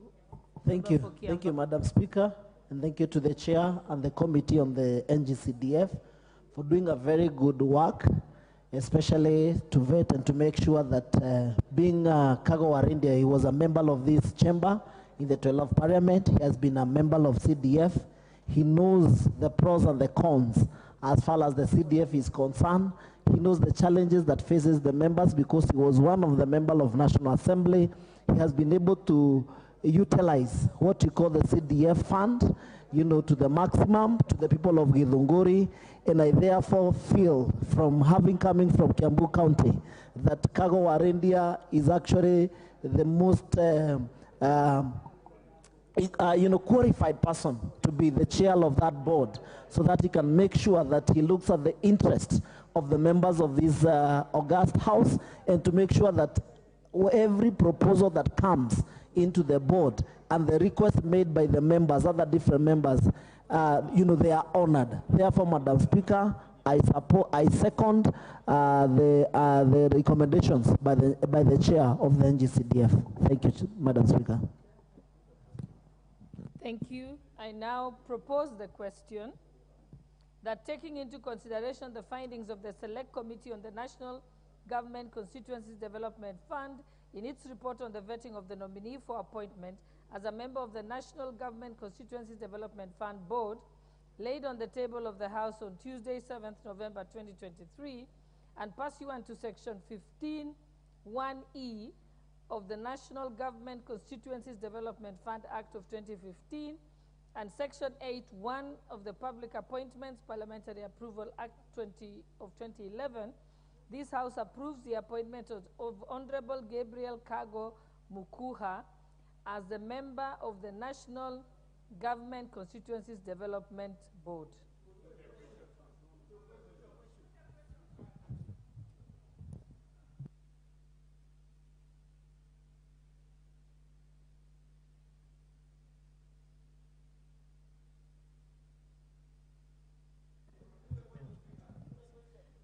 Let me give the mover to reply. As members, the mood of the House is that there is no one who wants to debate this. Madam Speaker, I wish to thank the House for agreeing with the committee of NG-CDF to approve Gabriel Kago Mukuha, who he was a great member of this House, and we are sure of what is going to give to the Constituency Development Fund as an experienced member in that board. We know members who have already gone through this system of being in Parliament. They understand the effects and the ways of dealing with members of Parliament and also dealing with the constituencies where they are. Madam Speaker, I beg to reply. Thank you. We shall defer the putting of the question to a later date. But before we move to the next order, I have a communication.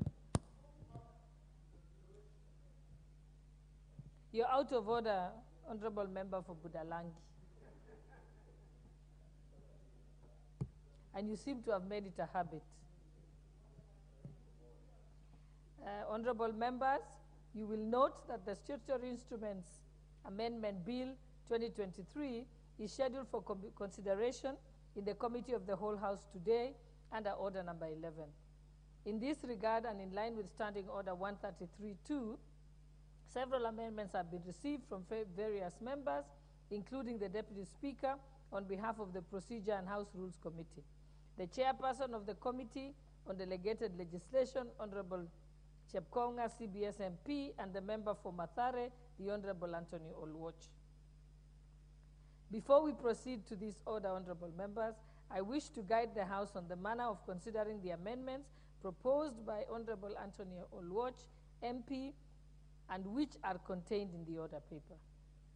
Honorable members, you will note that Honorable Olwoch has proposed an amendment to Clause 2 and an insertion of new clauses 3, 4, and 5, particularly proposed insertion of new Clause 3 seeks to amend Section 15 of the Statutory Instruments Act of 2013 to include a requirement for the relevant committee dealing with the statutory instrument to report, and I quote, to report to Parliament on each statutory instrument referred to it.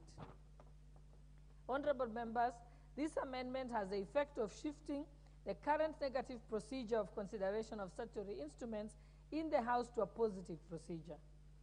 In this way, honorable members, the Committee on Delegated Legislation will be required to report to the House all statutory instruments referred to it. Whereas this would be within the legislative mandate of the House, the proposed amendment unduly expands the scope of the bill as published, contrary Standing Order 133.5. In this regard, I therefore direct that, though approved and indeed published in the order paper, albeit with a rider, the proposed insertion of the new Clause 3 by Honorable Anthony Olwoch shall not be considered in the Committee of the Whole House. For clarity, honorable members, the amendments proposed by the member for Mathare on Clause 2 and insertion of new Clauses 4 and 5 shall be considered as published in the usual manner. The House is accordingly guided. Next order.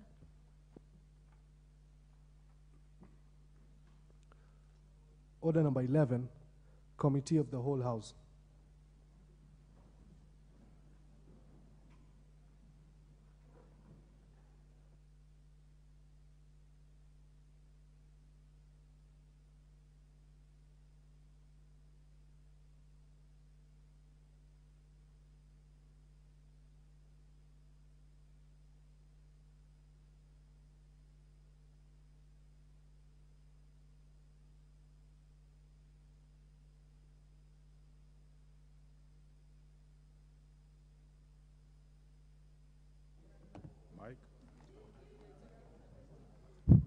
Order members, we are in the Committee of the Whole. We may take our seats again.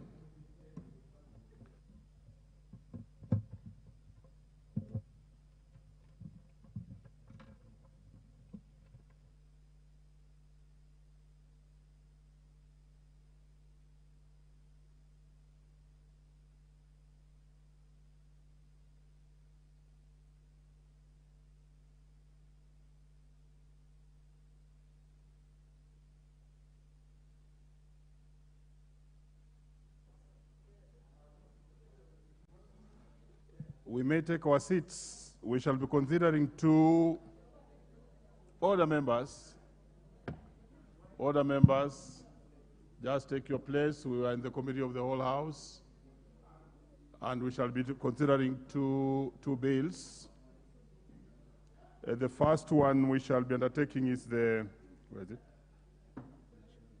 National Government Constituency Development Fund Amendment Bill, National Bill number 13 of 2023, by the Leader of Majority Party and the Leader of Minority Party. And then we shall also consider the Statutory Instruments Amendment Bill, National Assembly Bill number 2 of 2023. And this one we shall be led by the chairperson of the Committee on Delegated Legislation. So straight away, let's proceed to the first bill.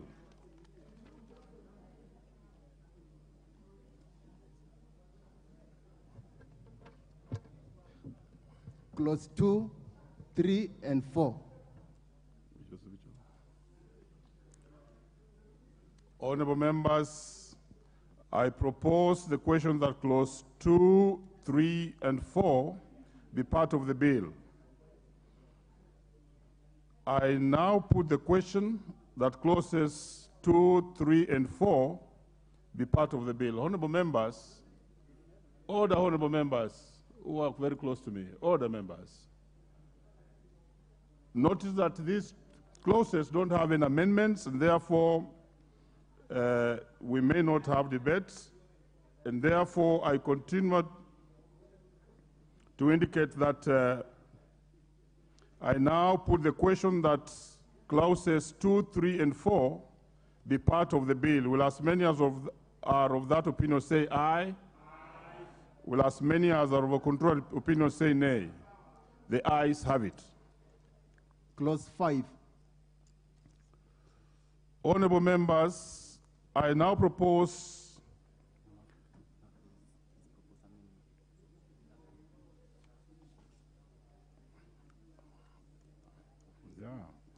Honorable members, I now propose the question that clause 5 be part of the bill. On this one, there are amendments and very important ones, so mover. Chair, I wish to move that clause 5 of the bill be amended in the proposed new section 19A by deleting the word commission, appearing immediately before the word public service commission, and substituting thereof the word board. Mr. Chair, the justification to this is that the provision applies to the NG-CDF board and not the commission. So this amendment is therefore to correct the typographical error which was there in the bill. Very well. I now propose the question that clause 5 be amended as proposed by the mover. Well, if there are no debate on this, I now put the question that clause 5 be amended as proposed. Will as many as are of that opinion say aye? Aye. Will as many as are of a contrary opinion say nay? The ayes have it. I now put the question that clause 5 as amended be part of the bill. Will as many are as of that opinion say aye? Aye. Will as many are as of the contrary opinion say nay? The ayes have it. Clause 6. No amendment. No amendment. I propose the question that clause 6 be part of the bill. There are no amendments on this one. I now put the question that clause 6 be part of the bill. Will as many are as of that opinion say aye? Aye. Will as many are as of a contrary opinion say nay? The ayes have it. Clause 7.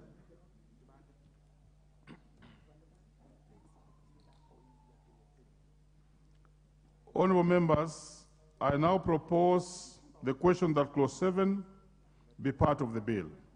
There's an amendment on this one. Mover. Yes. Chair, I propose that the bill be amended by deleting clause 7 and substituting thereof the following new clause. 7, section 25 of the Principal Act is amended by inserting the following new subsection immediately after section 2. Subsection 2.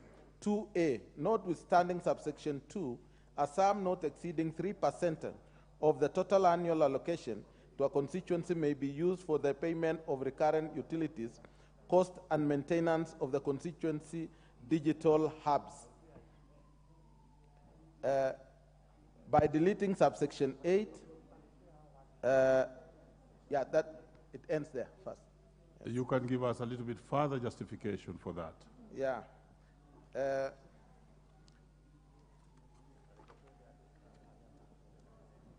The justification in that is we are introducing the digital hubs, and the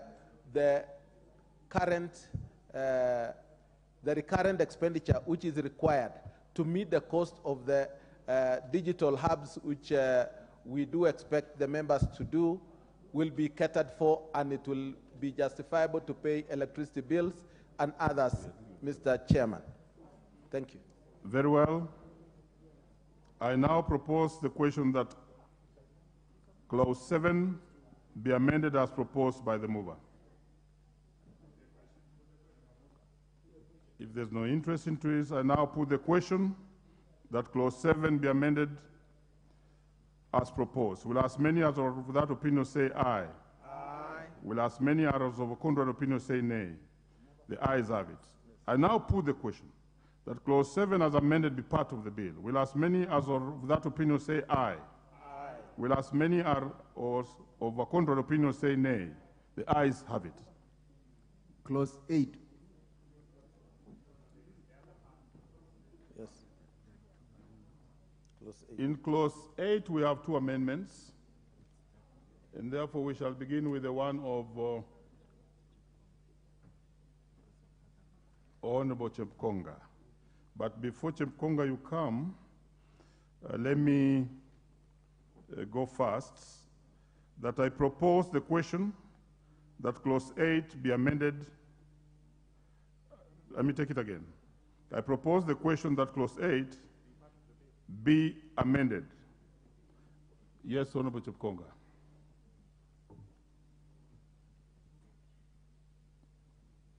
Thank you, Honorable Chair. I move that clause 8 be amended as contained in the order paper of today. What is contained there? That's what I'm explaining. Proceed. Mr. Chair. Mr. Chair, the import of this is to amend Section 34 of the Principal Act and provide for the ceilings of various constituencies. The reason being, Mr. Speaker, this is just to provide for equality and equity. And two, to ensure that this matter is not referred to the Senate. As it is, some of us lawyers who are representing CDF in Parliament, and I'm the chair, we have a problem with this particular section. When you make reference to anything that touches on the county, the law is very clear. It must be taken to the Senate. So our proposal is we retain CDF as it was pre-2022. Because that was approved and there was no issues. People just introduce issues that has taken us to court. These are issues that we are battling in court. Some of these members don't even understand. They have never gone to court. They have never appeared in any court of law. If it was not because of the lead counsel, the Honorable Kaluma, for us to disqualify one of the judges, you would not be talking about CDF today. You would be talking about a CDF that is already gone. If we did not disqualify the presence of Justice Nga in the bench, in fact, the other side had requested only for 6 minutes to make submissions. The gerrymandering that we did in the court, let me not say that, because those were defenses that it was used for us. So I propose, Mr. Speaker, that it be amended as therefore provided in the order paper. I thank you.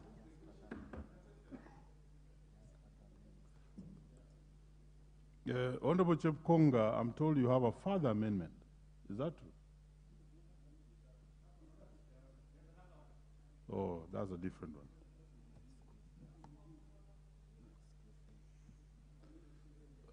Honorable Chepkonga, could you approach the table, please?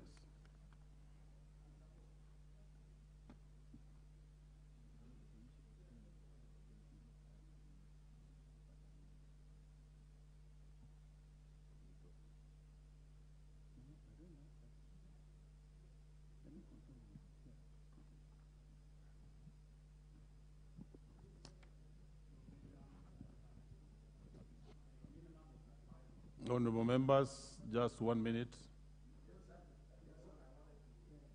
Very well. Consultation of the chair of CDF. We have agreed that the amendment be as contained, as amended, so that it takes effect from the 1st of July 2024. I thank you, Mr. Chair.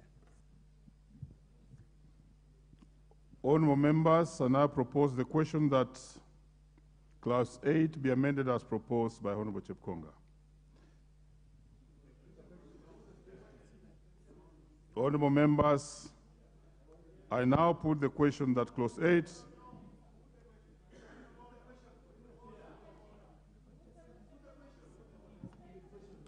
Order, members. Is there anybody who has an interest in this? Thank you. So let's proceed. Chair CDF. Order, Honorable Kaluma. Let's hear the chair of this committee. Allow me to say something. Yes, why we wanted to move to 1st of July 2024 is because already this House has passed the ceilings for this year, and therefore we cannot implement until the next financial year, which is okay. So I just wanted to give confirmation. Thank you, Chair. I now put the question that Clause 8 be amended as proposed. Will as many as of that opinion say aye? Aye. Will as many as of a contrary opinion say nay? The ayes have it. I now put the question that Clause 8 as amended be part of the bill. Will as many as of that opinion say aye? Aye. Will as many as of a contrary opinion say nay? The ayes have it. That means, in essence, the amendment proposed by the chair, CDF, falls.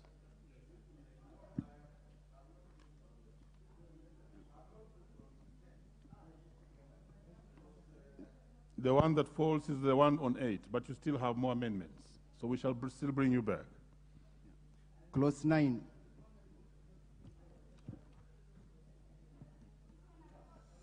I propose the question that Clause 9 be part of the bill. There is an amendment. Mover. Clause 9. Mr. Chair, that this bill be amended by inserting the following new clauses immediately after Clause 9. 9A, Section 48 of the Principal Act is amended by deleting the word 35 and substituting thereof the word 40.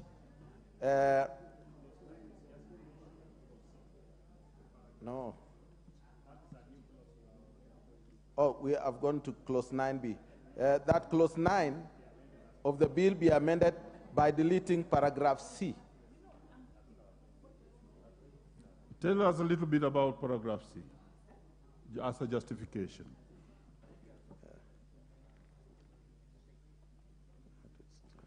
Just for the sake of the House to know exactly what we are doing.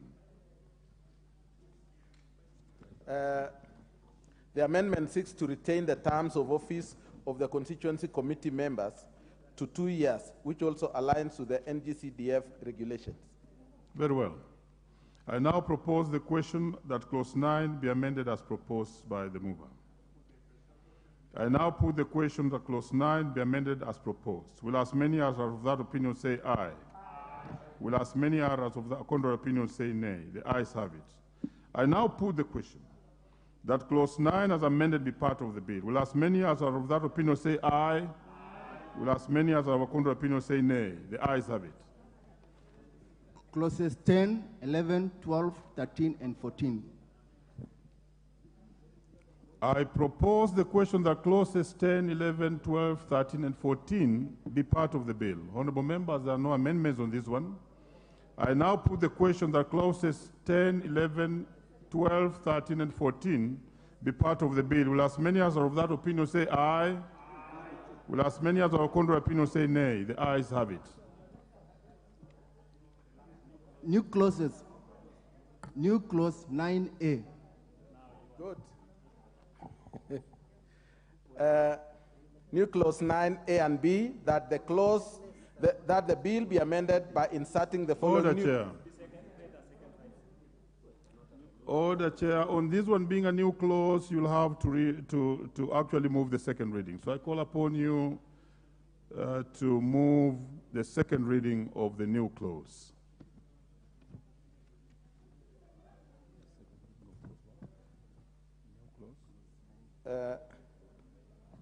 Chair, I move that the bill be amended by inserting the following new clauses. Amendment 9A, subsection 48 of the Principal Act be amended by Section 48, deleting the words 35 and substituting of number 30, thereof the word 40. Is it? No, you may have to take it again.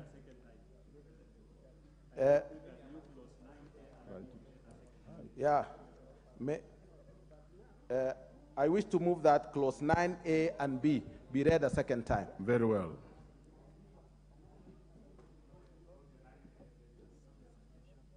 Please give us some justification you are moving. You are doing very well, but now just give us the justification. The amendment seeks to ensure quality of education for all children who are locked out of school due to funding and other reasons such as lack of food. The amendment seeks to provide for social support programs such as school feeding for children from arid and semi-arid areas such as the northeastern part and other drier areas where the children drop out of school in search of food and water. Therefore, the amendment proposed to increase the allocation of bursaries from 35% to 40% and also to introduce learners' social support program. Very good, Chair. I now propose the question that the new clause 9A be now read a second time. If there's anybody who has an interest on this, in the absence of interests, I now put the question that new clause 9A be now read the second time. Will as many as are of that opinion say aye? Aye. Will as many as are of a contrary opinion say nay? The ayes have it. I propose the question that new clause 9A be part of the bill. Of course, we did not have debate, so I proceed. I now put the question that new clause 9A be part of the bill. Will as many as are of that opinion say aye? Aye. Will as many as are of contrary opinion say nay? The ayes have it.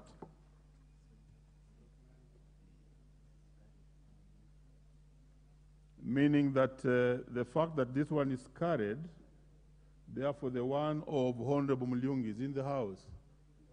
If it falls, even if it's not there, it falls. New clause 9B. Mover. The mover. Second reading. Yes. The Principal Act is amended by repealing Section 48A and substituting Order. therefore. Chair, again we shall go the same way. This is second reading. I move that clause 9B be read a second time. Very well. If you have any justification, you may proceed.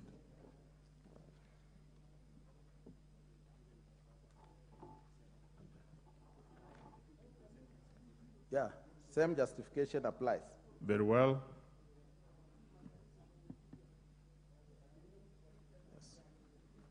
I now propose the question that new clause 9B be now read a second time.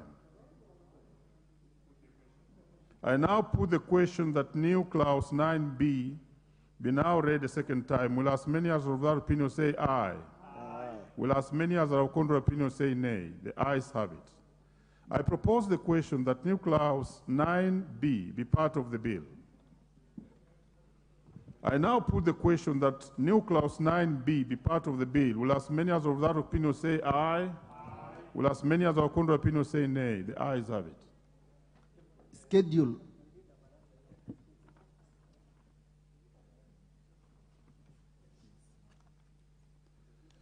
I propose the question that the schedule be part of the bill.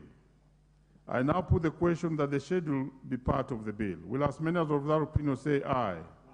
Will as many as of contrary opinion say nay? The ayes have it. Title. Yes, what's out of order?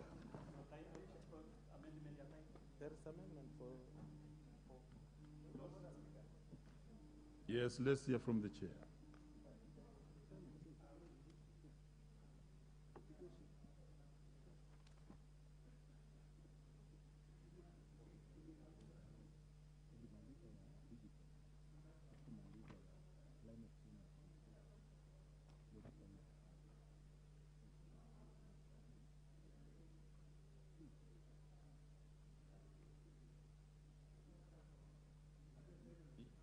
Yes.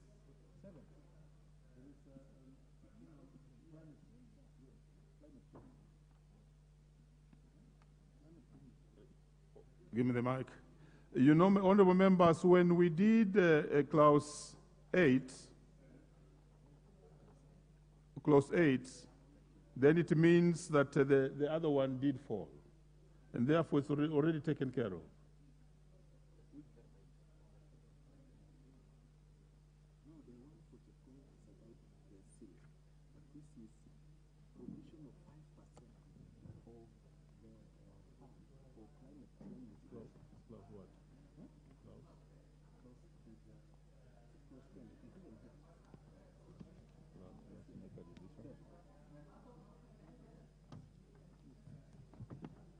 Just 1 minute of consultation with the chair.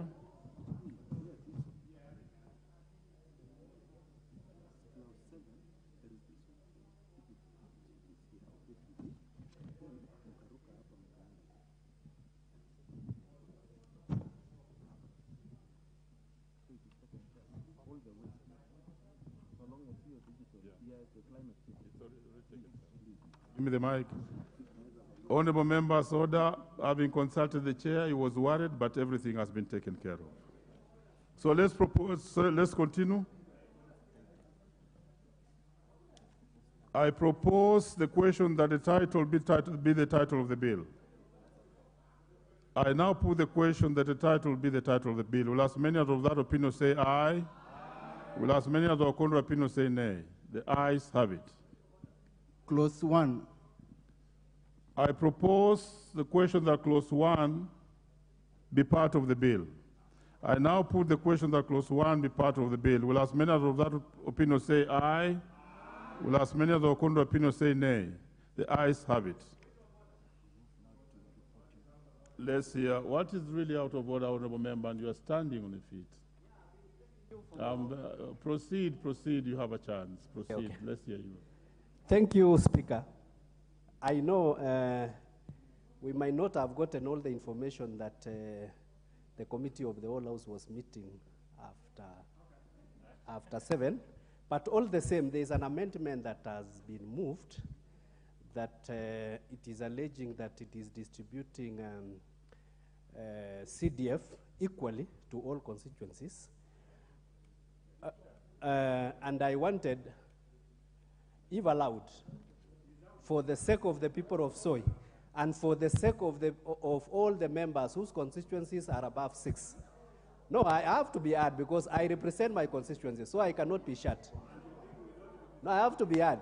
No, allow honorable member to just make a statement so that I may capture what he's saying. Yeah. What is it? What I wanted is, because I might not have the bite of the jury again, it is important that we have an amendment that protects what we are currently getting as those ones that have been getting lower Order, are honorable uplifted. member, I don't think we have had such an amendment. If you had such a fears, I want you to rest in your place, satisfied that there's no such amendment. So my CDF is not going to drop? Please take your place. Let's proceed, honorable members.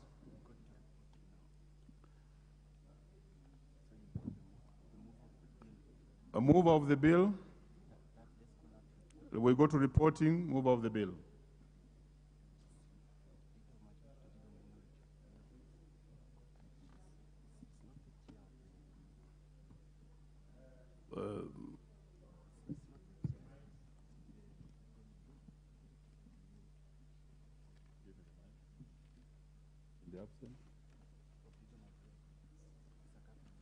This should have been the leader of majority, or who is doing it on his behalf.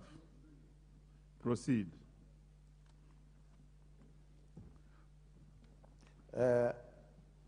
Honorable Chair, I beg to move that the committee do report to the House its consideration of the National Government Constituency Development Fund Amendment Bill, Bill number 13 of 2023, and its approval thereof with amendments.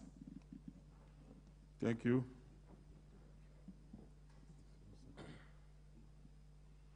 Honorable members, I now put the question, which is that the committee do report to the House its consideration of the National Government Constituencies Development Fund Amendment Bill, National Assembly Bill number 13 of 2023 and its approval thereof, with amendments. Will as many as of that opinion say aye? Aye. Will as many as of contrary opinion say nay? The ayes have it. Honorable members, we are done with that particular bill, and we are moving to the next one right away. So we then move to the Statutory Instruments Amendment Bill, National Assembly Bill number 2 of 2023.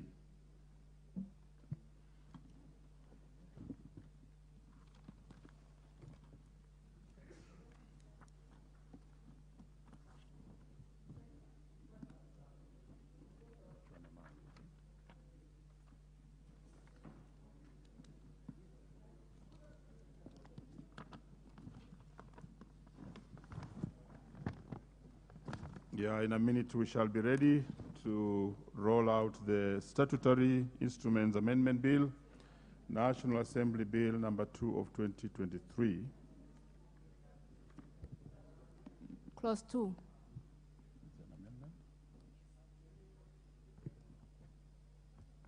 I propose the question that Clause 2 be part of the bill. There's an amendment of this one. Who is the mover? Honorable Chepkonga, now you must take us through this. Thank you very much, Mr. Chairman. Chair, I move that Clause 2 be amended as contained in the order paper. The import of this, Mr. Chairman, is that, you know, statutory instruments in their ordinary course of business, they are promulgated by the cabinet secretaries or the statutory making authority, and they are gazetted. And they come into effect upon gazettement. Then they are brought to the House for consideration by the House. It is then referred to the Committee on Delegated Legislation. But before the Committee on Delegated Legislation speaks to it, the ministries are already effecting the regulations. Now, sometimes we consider the regulations and we think they are unconstitutional, they exceed the mandate of the statutory making authority, and we propose to the House for annulment. Now, there are certain actions which would have been taken in the ordinary course of business, including levying money, and the government has already received money. What we are saying in this amendment is that notwithstanding the annulment of that statutory instrument, nothing will be considered to be legal that which had been done before the annulment of the regulations.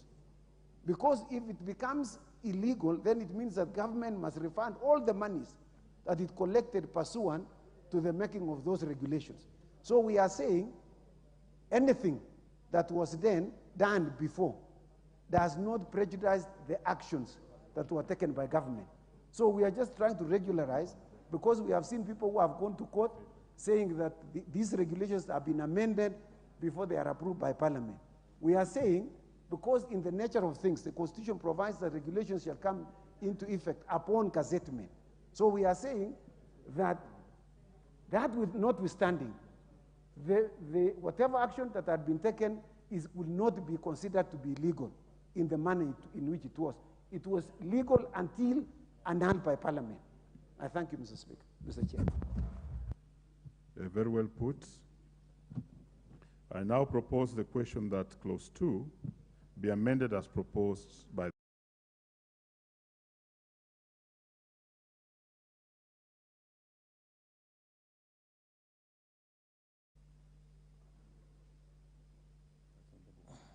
Thank you very much, Mr. Honorable Chairman. Karori, proceed. I'm quite reluctant to go that way because I can foresee a situation where bureaucrats, knowing that there's advance immunity, would probably enact or propose or publish subsidiary legislation which they clearly know are unconstitutional, but for which they have been given advance immunity if we go the route the Honorable Chair is proposing. And I think we need to be very careful. Acts that are illegal, that are done or are premised on illegalities cannot then be washed and cleaned by saying, okay, they were implemented while the law had not been clearly declared to be illegal. I think that as precedent. I think if the subsidiary legislation is declared null and void, then all acts or executive activities undertaken on the basis of the illegal acts are themselves illegal, and the matter should end there. We cannot give advance immunity and then expect that we will come back and then just walk away from it. I strongly oppose this. Thank you, Honorable Chair. Very well. If there's no any other interest, I go back to the chair, just right of reply.